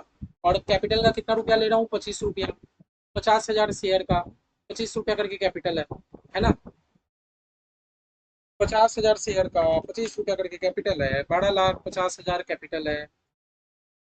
हाँ, और 5 लाख का मेरा प्रीमियम है, तो टोटल कितना हो गया, 17,50,000 रुपया। क्या लिखेंगे, बिंग अलॉटमेंट ड्यू। ये हमने क्या किया, अलॉटमेंट को अभी तक ड्यू एंट्री पास किया, being allotment due, allotment due कर दिया। अब हम लोग नेक्स्ट एंट्री में क्या करेंगे, हमें अलॉटमेंट का रुपया भी मिल जाएगा, कोई शेयर होल्डर ने फेल किया क्या, नहीं किया। ध्यान रखना, आपको एग्जाम में फेल वगैरह का भी डेटा दे सकता है, क्लियर रहना एग्जाम में एकदम। Bank account debit, bank account debit to equity share allotment account, ये हम लोग अलॉटमेंट का रिसीव कर लिए। कितना रुपया, किसी ने फेल नहीं किया ना, तो पूरा पूरी 17,50,000 रुपया मेरे पास आ गया। मेरे पास कितना रुपया आ गया, पूरा पूरी 17,50,000 रुपया आ गया, ठीक है। बिंग बिंग क्या लिखेंगे, allotment money receive, being allotment money receive, हमारे पास अलॉटमेंट मनी रिसीव हो गया। ठीक है, तो चलो हमने प्रेफरेंस शेयर को पहले फुल्ली पेड अप कर दिया, उसके बाद जो इक्विटी शेयर हमें इशू करना था हमने वो भी कर दिया, अलॉटमेंट वगैरह करा दिया। और भैया बैलेंस का हम लोग क्यों नहीं कर रहे ना, क्योंकि बैलेंस का क्वेश्चन ने हमें इशू नहीं करने बोला, इसलिए हम लोग नहीं कर रहे। अब हम लोग आते हैं अपना रिडीम के केस में। अब हम लोग आते हैं अपना रिडीम, अब हम लोग आते हैं अपना रिडीम। बताओ ना, रिडीम करने के लिए आपको अमाउंट कितना चाहिए, रिडीम करने के लिए आपको अमाउंट कितना चाहिए। अब तो आपका preference share fully paid up हो गया। ये क्वेश्चन ने इसे इतना कहा था कि हम लोग 5% का प्रीमियम में रिडीम करेंगे। तो पहले बात देखो भैया, मेरे कंपनी में 50,000 प्रेफरेंस शेयर है, मेरे कंपनी में 50,000 प्रेफरेंस शेयर है। एक प्रेफरेंस शेयर का दाम 100 की 70, अरे 100। अब तो हम लोग फुल्ली पेड अप कर दिए ना, लेकिन जो भी होगा उसमें हम लोग 5% का प्रीमियम देंगे, 5% का प्रीमियम देंगे। तो बताओ ना अमाउंट कितना। भैया 50,000 प्रेफरेंस शेयर 100 रुपया करके रिडीम करोगे तो 50 लाख रुपया तो मेरे को वहां लगेगा, मेरे को 50 लाख रुपया तो वहां लगेगा। साथ में आप बोल रहे हो 5% का प्रीमियम, तो टोटल पता है आपको कितना रुपया का जरूरत है, टोटल आपको कितना रुपया का जरूरत है, 52,50,000 रुपया का जरूरत है, 52,50,000 रुपया का जरूरत है, 52,50,000 रुपया का जरूरत है। क्या हमारे बैंक में इतना रुपया है, सबसे बड़ा बात, क्या मेरे बैंक में इतना रुपया है। चलो चेक करते हैं। या 15 लाख रुपया, 15 लाख रुपया हमारे पास था, 15 लाख रुपया हमारे पास था, है ना, 15 लाख पहले से। हाँ, फिर प्रेफरेंस शेयर इशू करके हमने 15 लाख रुपया और मंगा लिया। ठीक है, फिर क्या एप्लीकेशन इक्विटी शेयर जब हमने इशू किया ना, एप्लीकेशन से हमें 10 लाख रुपया और आ गया। अच्छा, और अलॉटमेंट, भैया अलॉटमेंट से क्या मुझे 17,50,000 मिला। भैया 17 अलॉटमेंट से मुझे कितना, पूरा पूरी 17,50 आ गया। अरे भाई 17,50 में तो कुछ रुपया मेरे प्रीमियम का है, हम लोग प्रीमियम अमाउंट को कंसीडर नहीं करते, मैंने ये बोला था, है ना। तो आपको पता है अलॉटमेंट इशू करके 12.5 लाख रुपया करीब आ गया। आपको अलॉटमेंट इशू करके 12,50,000 आया, 12,50 समझे। प्रीमियम का रुपया को तो हम लोग यूटिलाइज नहीं कर सकते ना। तो पता है अभी तक आपके बैंक में टोटल रुपया कितना है, पूरा पूरी एग्जैक्ट 52,50,000। देखो एग्जैक्ट आपके बैंक में 52,50,000 रुपया पड़ा, चेक कर लो, चेक कर लो। एग्जैक्ट अभी तक आप लोग के बैंक अकाउंट में कितना रुपया पड़ा पता है, 52,50,000। एक बार चेक कर लो, एक बार चेक कर लो, चेक कर लो। हमारे बैंक में पहले था 15 लाख रुपया, फिर पहले से था 15 लाख, प्रेफरेंस शेयर इशू करके हमारे पास 15 लाख रुपया और आ गया। एप्लीकेशन इशू, एप्लीकेशन मनी से हमें 10 लाख रुपया मिल गया बैंक में। फिर अलॉटमेंट से पता है मेरे बैंक में कितना रुपया आया, आया 17,50,000, लेकिन 5 लाख रुपया तो प्रीमियम का था जिसको हम लोग यूटिलाइज नहीं कर सकते। तो भैया अलॉटमेंट से 12,50,000 रुपया करीब आ गया। एग्जैक्ट मेरे बैंक में अभी कितना पड़ा है पता है, 52,50,000। दैट मीन्स हम लोग सेफ है, हम लोग रिडेम्पशन की ओर बढ़ सकते हैं। चलो जर्नल एंट्री मार दो, जर्नल एंट्री मार दो। 8% प्रेफरेंस शेयर है, क्या जर्नल एंट्री मारोगे रिडेम्पशन का, रिडेम्पशन का 8% preference share capital account debit, 8% preference share capital account debit.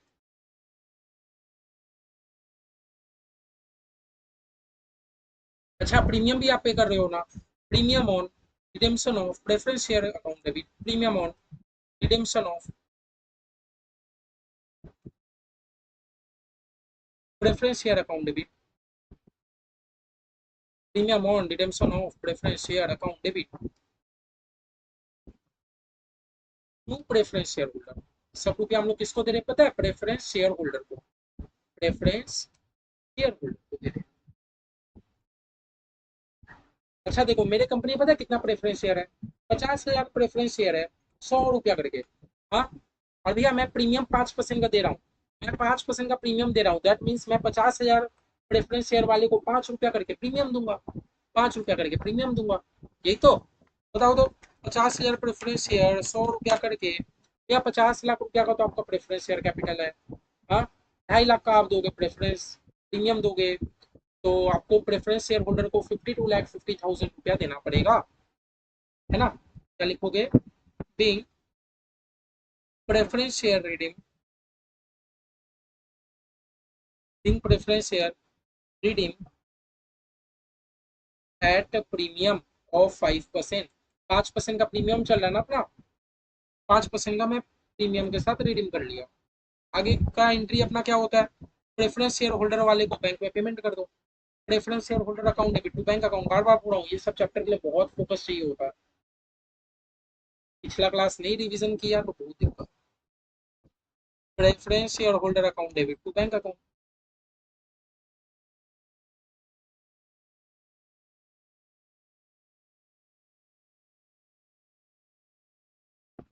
तो हमने बैंक से पेमेंट कर दिया 2,50,000 का,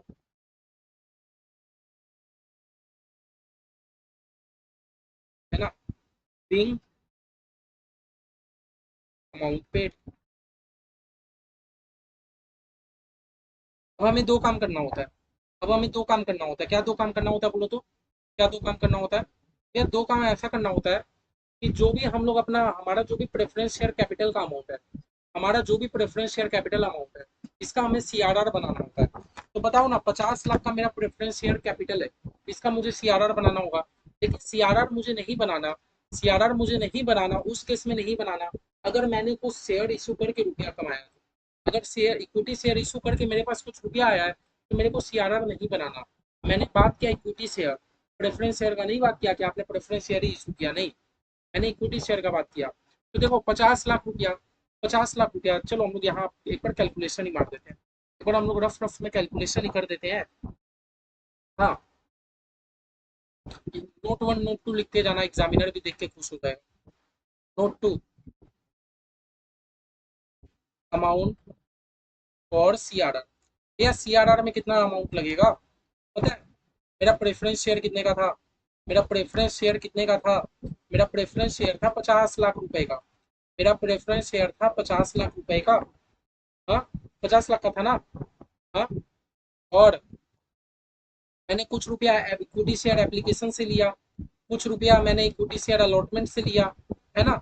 और हमने तो भैया प्रोविजन पढ़ा ही था कि कभी भी कंपनी अगर इक्विटी शेयर इशू करती है, कभी भी अगर कंपनी इक्विटी शेयर इशू करती है तो भैया कंपनी कंपनी को उतना का सीआरआर नहीं बनाना होता। तो बताओ ना, एप्लीकेशन से कंपनी को मिला 10 लाख रुपया। हमेशा हमेशा क्या दिखोगे पता है? एप्लीकेशन से कंपनी को कितना मिला? 10 लाख। कितना मिला? 10 लाख। 10 लाख, तो भैया ये 10 लाख का तो मुझे सीआरआर नहीं बनाना। हाँ, अलॉटमेंट, अलॉटमेंट में आओ, अलॉटमेंट में आओ, इक्विटी शेयर अलॉटमेंट से पता है कंपनी को कितना मिला? 1750। मैं बोला 1750 को मत कंसीडर करो। क्यों? मैं 5 लाख तो मेरा प्रीमियम का है, हम लोग प्रीमियम को नहीं कंसीडर करते ना। तो पता है मेरे को अलॉटमेंट से कितना रुपया मिला?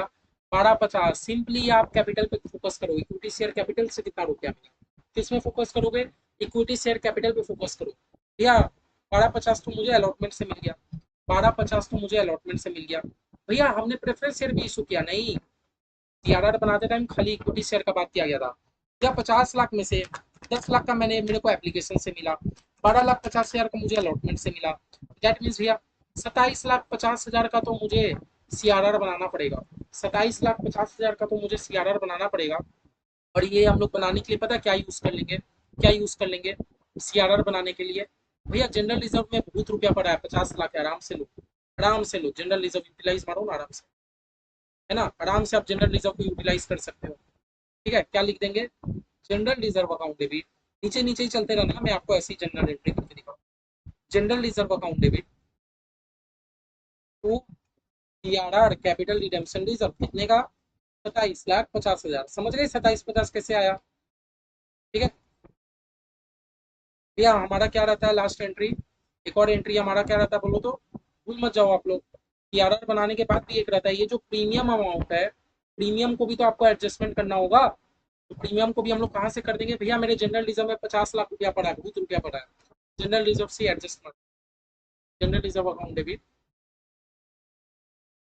बहुत पड़ा है ना, 50 लाख रुपया मेरे जनरल रिजर्व में पड़ा है। To premium on redemption of preference share, to premium on redemption of preference share. कितना रुपया है? 2.5 लाख का मेरा प्रीमियम है, जो वो भी मैंने एडजस्ट किया। सिंपल, समझ गया? जो जनरल एंट्री कर रहे थे वो ऐसे ही है, कुछ एक्स्ट्रा नहीं है। नरेशन मैंने नहीं लिखा लास्ट एक दो। भैया आप दोनों में जनरल रिजर्व को क्यों यूटिलाइज किया है? देखो ना, मैंने बैलेंस चेक करके यूटिलाइज किया है। मेरे जनरल रिजर्व में 50 लाख रुपया पड़ा है, क्या दिक्कत है यूटिलाइज करने में? आराम से यूटिलाइज कर सकते हो। अब सीआरआर को थोड़ी यूटिलाइज कर सकता हूँ, सीआरआर बनाने के लिए मैं सीआरआर को यूटिलाइज कर रहा हूँ, कितना अजीब लगेगा? ऐसा होगा? सीआरआर बनाने के लिए मैं सीआरआर को यूटिलाइज कर रहा हूँ, कितना अजीब नहीं लगेगा बताओ? है, समझ गए? तो देखो सम्स बड़ा था, सम्स बड़ा था, लेकिन कॉन्सेप्ट का था। ये एग्जाम में आपके आराम से आ सकता है, एग्जाम में आराम से आ सकता है। इसमें कुछ नहीं था, हम लोग पहले प्रेफरेंस शेयर इशू किए, फिर इक्विटी शेयर एप्लीकेशन इशू किए, इक्विटी शेयर अलॉटमेंट इशू किए, उसके बाद हम लोग रिडीम करने आए। लेकिन भैया जब भी हम लोग रिडीम करने आए ना, तो उसके बाद जो हमारा सीआरआर बनाना, उसमें एक तो टेक्निक था कि सीआरआर आप उतना रुपया का नहीं बनाओगे जो मेरे को इक्विटी शेयर में सिक्योरिटी प्रीमियम का रुपया मिला है, उससे हम लोग सीआरआर नहीं बनाते हैं ना। तो आई थिंक आप लोग ये समझ गए होंगे। ठीक है।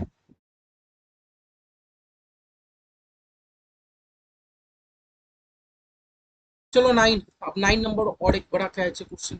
9 तो हो गया हमारा, 10। 10 इससे रिलेटेड ही है, आओ देखते हैं। 10 और एक बड़ा कैच बोला, बोला with the help of detail in illustration 9। बोला आपका इलस्ट्रेशन 9, अभी अभी हमने जो सम्स करके आया, वो इलस्ट्रेशन 9 में जो डिटेल था वो तो आप लोग गई, मतलब वो सब तो आपको करना ही है।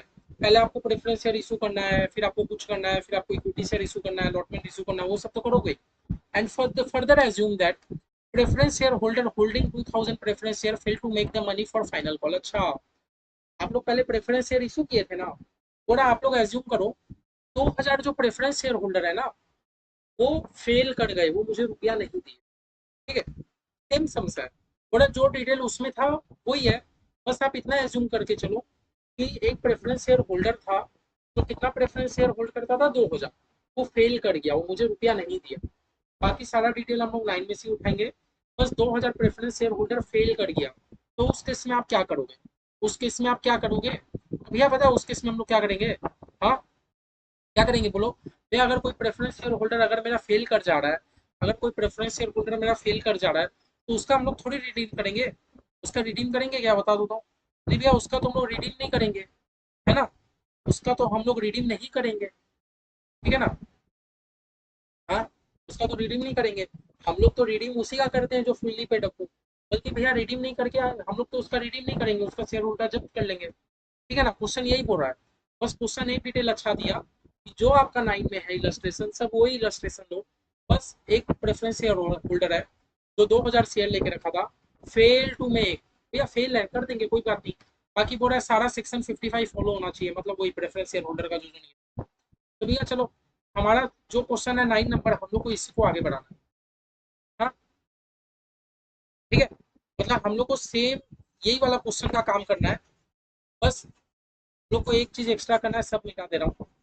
हम लोग को एक चीज एक्स्ट्रा करना है, एक preference share holder 2000 share hold कर रहा था, वो फेल कर गया, महाराज फेल कर गया हमारा। चलो मैं मिटा दे रहा हूँ, आप लोग तो सब कर ही लिए होगे वीडियो।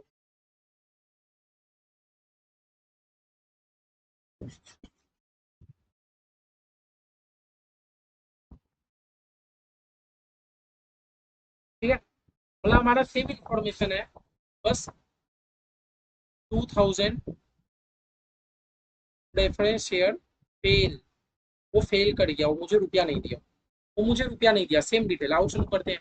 तो भैया सबसे पहले हमने क्या किया था, हमारा प्रेफरेंस शेयर था 70 ही पेड अप था।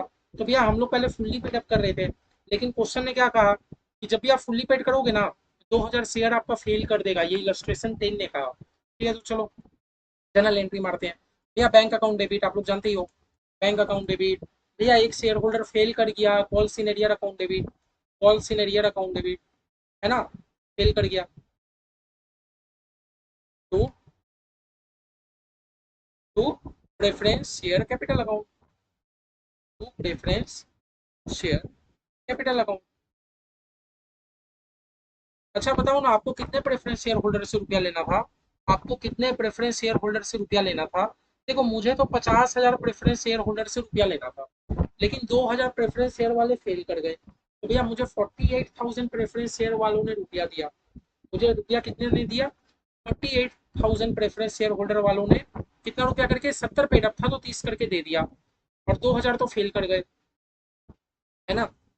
इतना बात समझे, इतना बात समझे? ठीक है, चलो चलो करो करो। 48,000 इंटू 30 कितना होता है? 14,40,000। 14,40,000। भैया 2000 वालों ने तो फेल कर गया, 60,000 वालों ने तो फेल कर दिया। अच्छा कुछ कितना हो जाता? 15 लाख रुपए, 15 लाख। सिंपल जर्नल एंट्री, एक जन ने अगर फेल कर गया भी, अमाउंट रिसीव,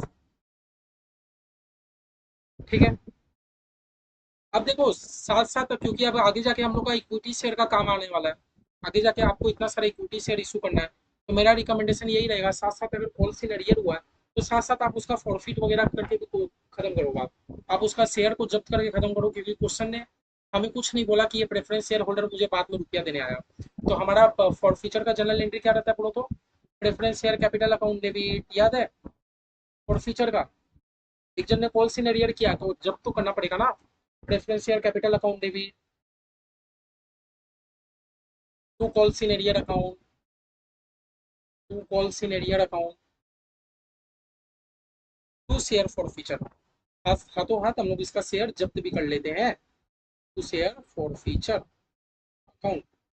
बताओ ना, 2000 प्रेफरेंस शेयर होल्ड करता था, 2000 में वो 70 रुपया तो आपको पेमेंट कर दिया था, है ना? तो आप जब्त क्या करोगे?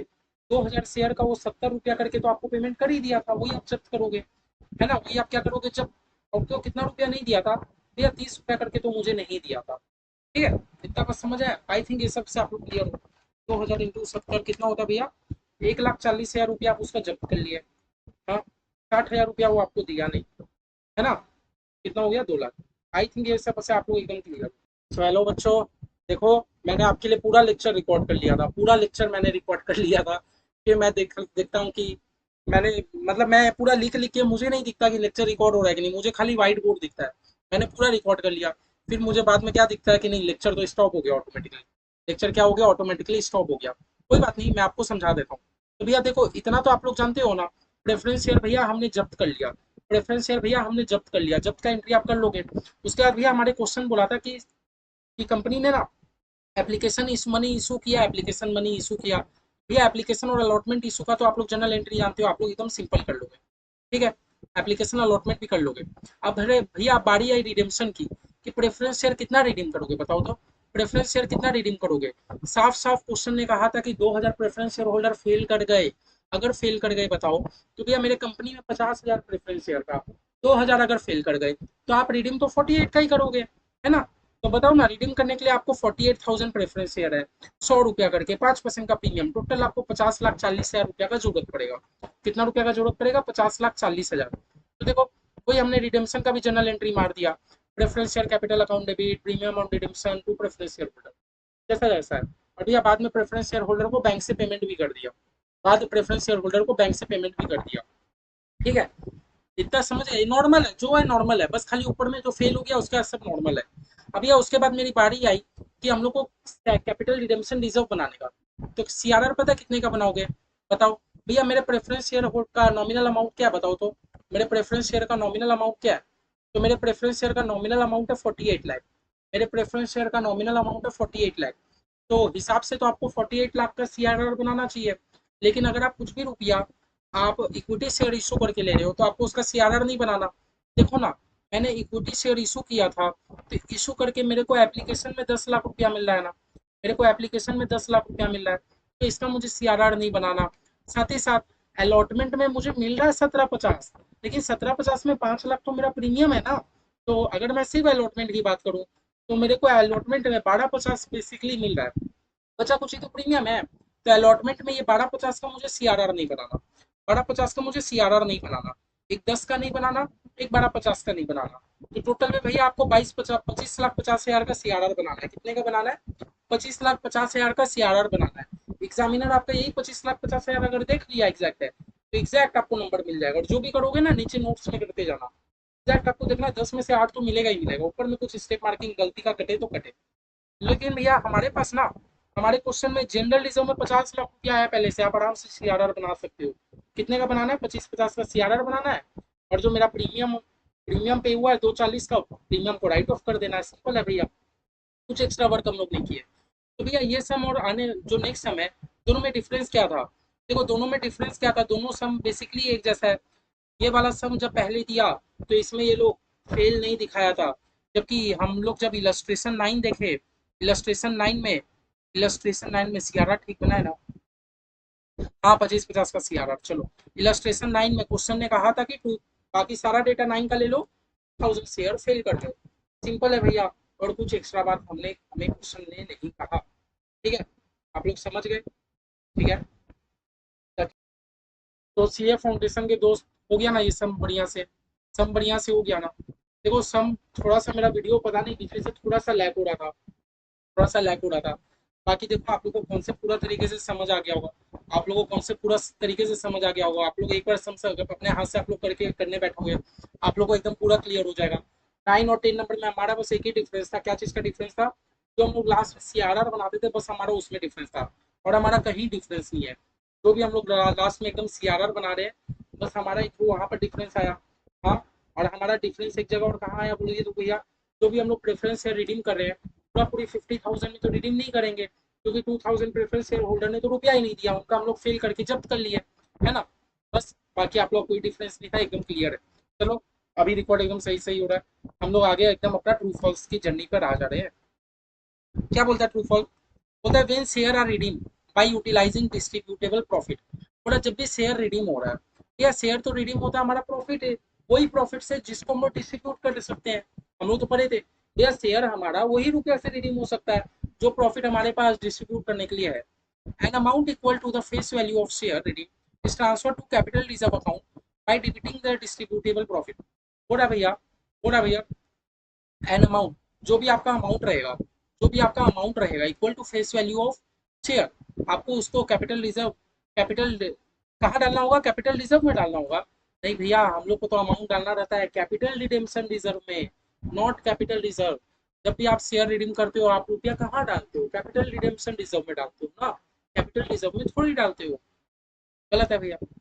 पूरा company who prepare financial statement, मतलब एक कंपनी जो अकाउंटिंग स्टैंडर्ड फॉलो करता है, वो सिक्योरिटी प्रीमियम को यूटिलाइज नहीं कर सकता प्रेफरेंस शेयर का रीडिंग के लिए। ट्रू भैया, ट्रू है ना। हम लोग तो पढ़े थे, कंपनी जो अकाउंटिंग स्टैंडर्ड फॉलो नहीं करता है ना, वो सब आप लोग यूटिलाइज कर लो। लेकिन जो कंपनी अकाउंटिंग स्टैंडर्ड या इंडेक्स फॉलो करती है, वो तीन ही जगह यूटिलाइज कर सकती है, लास्ट का दो जगह नहीं कर सकती। हम लोगों ने पढ़ा था। The balance in forfeited share can not be use for transfer to capital redemption reserve account. बोला भैया जो बैलेंस इन फॉरफिटेड शेयर है, भैया जब भी हम लोग शेयर जब्त कर लेते हैं ना, तो उसका जो भी बैलेंस रहता है वो हमारा कैपिटल रिजर्व में चल जाता है ना। जब भी हम लोग शेयर जब्त कर लेते हैं, आप लोग सीखे थे, उसका जो भी बैलेंस रहता है वो कहाँ हम लोग डाल देते हैं? कैपिटल रिजर्व में। तो बोला वो कैपिटल रिजर्व का बैलेंस को आप लोग सीआरआर में ट्रांसफर करने के लिए नहीं यूज कर सकते। एकदम नहीं भैया, एकदम नहीं। Capital reserve is a different thing, CRR is a different thing. CRR आपको जनरल रिजर्व ये सबसे बनाना होता है, कैपिटल रिजर्व से बनाना होता है। But capital redemption reserve can not be use for writing of miscellaneous expense and losses. भैया देखो, जो भी आप कैपिटल रिडेम्पशन रिजर्व बना रहे हो ना, अभी आप एकदम लास्ट में जो भी आप प्रेफरेंस से रिडीम कर रहे हो, प्रेफरेंस से रिडीम करने के बाद आप क्या बना रहे हो पता है? Capital redemption reserve. वो कैपिटल रिडेम्पशन रिजर्व का एक ही यूज है। आप प्रेफरेंस से रिडीम करने के बाद क्या बना रहे हो? कैपिटल रिडेम्पशन रिजर्व ना। ये कैपिटल रिडेम्पशन रिजर्व का एक ही यूज है। क्या यूज है बोलो तो? बोनस शेयर इशू करना। ये कैपिटल रिडेम्पशन रिजर्व का एक ही यूज है, बोनस शेयर इशू करना। तभी तो जब हम लोग बोनस शेयर वाला चैप्टर किए थे, उसमें मैंने बोला था कैपिटल रिडेम्पशन रिजर्व को यूज कर लेना।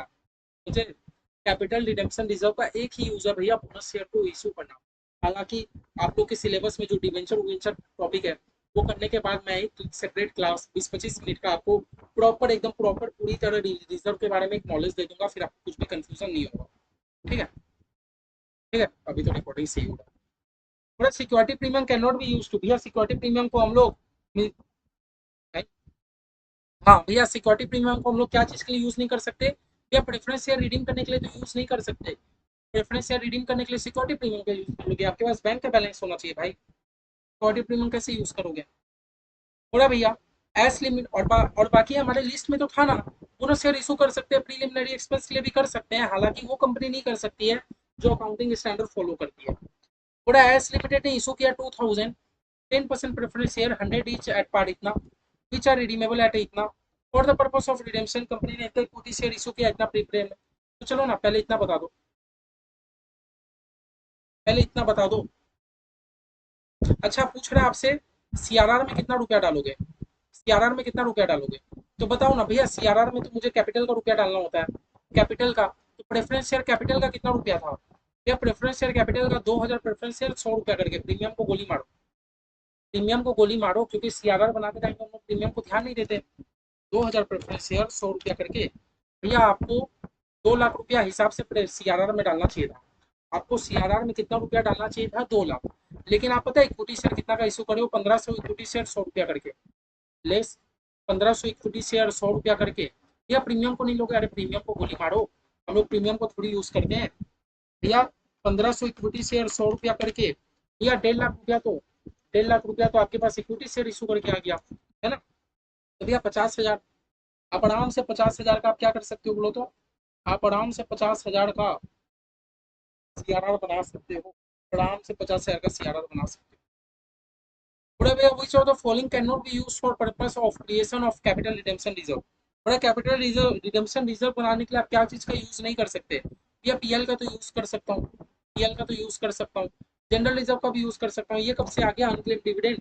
अनक्लेम डिविडेंड को कब से यूज करने लग गए? ये पूरा according to section 52 of companies act 2013 the amount in security premium can not be use. बड़ा आप सिक्योरिटी प्रीमियम को क्या चीज के लिए यूज नहीं कर सकते? बड़ा भैया इशू ऑफ ये भैया बोनस शेयर के लिए तो कर सकता हूँ। Writing of losses of company, भैया कंपनी का लॉस, कंपनी का लॉस के लिए कब से यूज करने लगा? और पूरा for purchase of own security, own security कहने का मतलब है बाई बैक, बाई बैक के लिए तो यूज कर सकता हूँ। लेकिन भैया कंपनी का लॉस को राइट ऑफ करने के लिए कब से मैं सिक्योरिटी प्रीमियम यूज करने लगा? ऐसा भी होता है। Which of the following can not be use for redemption of preference share. और भैया प्रेफरेंस शेयर रिडीम करने के लिए आप क्या चीज को यूटिलाइज नहीं कर सकते? भैया इक्विटी शेयर, इक्विटी शेयर का मैं इशू करके तो मैं यूटिलाइज कर ही सकता हूँ। डिबेंचर का इशू करके तो यूटिलाइज कर सकता हूँ। The proceed of issue of fix deposit, ये कब से होने लगा भैया? Proceed of issue of fix deposit. भैया कोई भी चीज यूटिलाइज करके, कोई भी चीज यूटिलाइज करके उसका जो रुपया आएगा मैं प्रेफरेंस शेयर को रिडीम के लिए यूटिलाइज कर सकता हूँ। ठीक है। तो कैन नॉट नहीं बोला, कैन बोला है, तो भैया एक ही चीज कैन बोला है। क्या चीज को यूटिलाइज कर सकते हो भैया? सॉरी, इक्विटी शेयर इशू करके जो भी आपका रुपया आया आप तो उसको यूटिलाइज कर सकते हो ना, ताकि आपका सीआरआर भी नहीं बनाना पड़े। पूरा प्रेफरेंस शेयर 2 लाख का इतना इशू हुआ था, इसको रिडीम करोगे 5% में। और आप क्या करोगे? शेयर इशू करोगे 1 लाख का। तो बताओ ना कैपिटल रिजर्व रिडेम्पशन रिजर्व में कितना डालना भैया? 2 लाख का प्रेफरेंस शेयर है, 1 लाख रुपया का आपका इक्विटी से आ रहा है, 1 लाख रुपया सीआरआर में डालना है। प्रीमियम को तो हम लोग इग्नोर करते हैं, प्रीमियम को तो हम लोग इग्नोर करते हैं। समझ आई? समझ आई? चलो एक तो आपका प्रैक्टिकल क्वेश्चन दिया, देख लेते हैं। पूरा 30,000 इक्विटी शेयर है, इतना आपका प्रेफरेंस शेयर है। ठीक है। और एक आपका एक और प्रेफरेंस शेयर है जो कि आठी पेड अप है। मतलब आपके पास दो प्रेफरेंस शेयर है। एक 12% वाला प्रेफरेंस शेयर है, ध्यान से देखो। एक आपके पास 12% वाला प्रेफरेंस शेयर है, एक आपके पास 10% वाला प्रेफरेंस शेयर है। लेकिन भैया जो आपके पास 10% वाला प्रेफरेंस शेयर है ये पार्टली पेड है। जो 10% वाला प्रेफरेंस शेयर है ना पार्टली पेड है। और भैया जो 12% वाला प्रेफरेंस शेयर है फुल्ली पेड है। तो भैया हम लोग रिडीम तो फुल्ली पेड वाले को करेंगे। हमारे पास दो तरह के प्रेफरेंस शेयर है ना। तो आप क्या चीज को रिडीम करोगे? जो फुल्ली पेड हो उसको रिडीम करेंगे। रिडीम करने के लिए हमारे पास पीएल पड़ा है, जनरल रिजर्व पड़ा है, सिक्योरिटी प्रीमियम, कैपिटल रिजर्व। ठीक है। बड़ा फॉर रिडेम्पशन, रिडेम्पशन करने के लिए कंपनी ने 3,000 इक्विटी शेयर इशू किया इतना करके। At same time preference share redeemed on 1 January 2024। बड़ा एक प्रेफरेंस शेयर था। और बड़ा अच्छा साथ ही में कंपनी ने क्या किया, प्रेफरेंस शेयर को रिडीम भी कर लिया एट अ प्रीमियम ऑफ 2 रुपया करके। कंपनी ने रिडीम भी कर लिया, रिडीम भी कर लिया। ठीक है। कंपनी के साथ साथ क्या कर लिया, रिडीम भी कर लिया। ठीक है। The where about holder of 100 share of each are not known, are not known. ये भैया किसकी बात कर रहा है? ये किसकी बात कर रहा है? किसकी बात कर रहा है पता है? द वेयर अबाउट, ये इक्विटी शेयर की बात कर रहा है क्या? इक्विटी शेयर की बात कर रहा है कि प्रेफरेंस शेयर की बात कर रहा है? भैया प्रेफरेंस शेयर की ही बात कर रहा होगा। हाँ किसका बात कर रहा है भैया? प्रेफरेंस शेयर होल्डर का ही बात कर रहा होगा कि 100 प्रेफरेंस शेयर होल्डर का कुछ अता पता नहीं है। तो भैया हम लोग रिडीम नहीं करेंगे। हमें जिनका अता पता हम उनका ही रिडीम करेंगे, है ना। हमारे पास कितना प्रेफरेंस शेयर है बताओ तो? हमारे पास 4,000 कितना प्रेफरेंस शेयर है? 18,000 प्रेफरेंस शेयर है। भैया सेकंड वाला प्रेफरेंस शेयर तो रिडीम ही नहीं होगा क्योंकि वो तो पूरा पूरी फुल्ली पेड ही नहीं है। भैया ये 18,000 है। 18,000 में 18,000 में 100 प्रेफरेंस शेयर होल्डर का तो आपको अता पता ही नहीं है, तो आप उसको रिडीम ही नहीं करोगे। आप 17,900 प्रेफरेंस शेयर होल्डर का रिडीम कर लेना। हाँ उसके बाद बोला जो इक्विटी शेयर है ना, हाँ आप इक्विटी शेयर होल्डर वालों को बोनस भी दे रहे हो, 2 शेयर फॉर एवरी 5 हेल्ड। तो भैया इक्विटी शेयर होल्डर को तो बोनस हम लोग कैपिटल रिडेम्पशन रिजर्व से भी दे सकते हैं, सिक्योरिटी प्रीमियम से भी दे सकते हैं, कोई दिक्कत की बात नहीं है, दे सकते हो, दे सकते हो। However equity share for redemption are not eligible for bonus, ठीक है। अच्छा, अब आप इक्विटी शेयर वाले को पता है बोनस किस में दोगे? जो आपके पास पहले से इक्विटी शेयर पड़ा है खाली 30,000, अभी अभी जो आपने इक्विटी शेयर इशू किया ना प्रेफरेंस शेयर रिडीम करने के लिए, उनको आप बोनस मत देना, तो आप बोनस मत देना। तो देखो पूरा जनरल एंट्री है, पूरा जनरल एंट्री, आराम से आप लोग समझ जाओगे, आराम से आप लोग जनरल एंट्री समझ जाओगे। बस आप लोग याद करना, आप लोग जो भी रिडीम करोगे 100 प्रेफरेंस शेयर होल्डर का तो आपको अता पता ही नहीं है, तो आप 17,900 प्रेफरेंस शेयर होल्डर वाले को रिडीम कर लो, आप 17,900 प्रेफरेंस शेयर होल्डर वाले को रिडीम कर लो, ठीक है। एकदम आप आराम से आप जनरल एंट्री आई थिंक आप लोग मार सकते हो, कोई दिक्कत की बात नहीं है, ठीक है। कोई दिक्कत की बात नहीं है, आप लोग कर लोगे ना। देखो पहले हम लोग इक्विटी शेयर इशू किए, इक्विटी शेयर इशू का इंस्टीट्यूट ने जनरल एंट्री यहाँ मार के रखा है, ठीक है। इक्विटी शेयर हम लोग प्रीमियम पे इशू किए थे, ठीक है। फिर हमने क्या किया, फिर हमने क्या किया बोलो तो, प्रेफरेंस शेयर को ड्यू किया, है ना। प्रेफरेंस शेयर को ड्यू किया, कितने से ड्यू किया भैया? ड्यू तो हम लोग पूरा 18,000 से करेंगे, क्योंकि हम लोग रीडिंग तो पूरा पूरी 18,000 ही कर रहे हैं। हम लोग तो ड्यू पूरा पूरी 18,000 से ही करेंगे, क्योंकि रीडिंग तो पूरा पूरी 18,000 कर रहे हैं। लेकिन जब बारी आया पेमेंट करने का, जब पेमेंट करने का बारी आया, तब 100 प्रेफरेंस शेयर होल्डर का अता पता नहीं था, है ना, अता पता नहीं था, तो हम लोग उसको पेमेंट नहीं कर पाए, वो अलग बात है। उसके बाद भैया बारी आया मेरा सीआरआर बनाने का, तो बताओ ना, मेरे को 180 का सीआरआर बनाना चाहिए था, लेकिन 30,000 रुपया तो मेरे को इक्विटी शेयर इशू करके आ गया, मैं 3,000 प्रीमियम को कंसीडर नहीं कर रहा, है ना। 180 का सीआरआर बनाना चाहिए था, 30,000 तो मेरे को preference share equity share issue करने से आ गया। तो भैया कितने का आप सीआरआर बनाओगे? 1.5 लाख का सीआरआर बनाओगे, ठीक है। सीआरआर बना दिए 1.5 लाख का, लेकिन मेरा एक और खर्चा है ना, प्रीमियम। 36,000 का मुझे प्रीमियम को भी तो राइट ऑफ करना है, 36,000 का प्रीमियम को भी राइट ऑफ करना है, पीएल से कर दिए। अब भैया बारी आई हम लोग को बोनस शेयर इशू करने का, तो बस बोनस शेयर आप कहाँ से यूज कर सकते हो? अभी अभी आपने एक तो सीआरआर बनाया ना, अभी अभी आपने एक तो सीआरआर बनाया ना, अभी अभी तरह एक तो सीआरआर बनाया, ये सीआरआर से ही बोनस इशू कर दो, सीआरआर से बोनस इशू कर दो, बोनस वाले को दे दो साफ साफ, ठीक है। तो आई थिंक देखो मोटा मोटा आप लोग का भी रेफरेंस या रीडिंग करने का टॉपिक खत्म हो गया, कुछ खास नहीं था, जितना समझता हमने अच्छे से कर लिया, जितना समझता हमने बहुत अच्छे से कर लिया, ठीक है। आई थिंक आप लोग मैनेजेबल हो जाओगे। हालांकि अगर कुछ भी दिक्कत आया, आराम से 8585816866 में एनी टाइम आप लोग कॉल करो, एनी टाइम आप लोग कॉल करो, मैसेज करो। हो सकता है मैं इंस्टेंट रिप्लाई नहीं दे पाऊँ, लेकिन रिप्लाई जरूर दूंगा, ओके। चलो बाय बाय, मिलते हैं हमारे नेक्स्ट टॉपिक डिवेंचर का, नेक्स्ट टॉपिक डिवेंचर के ऊपर। बार बार बोल रहा हूँ, डिवेंचर थोड़ा सा ट्रिकी टॉपिक है, थोड़ा सा टेक्निकल टॉपिक है। अभी तक जो भी कराया एक बार रिविजन करके आना ज़्यादा बेटर रहेगा, ओके। चलो बाय।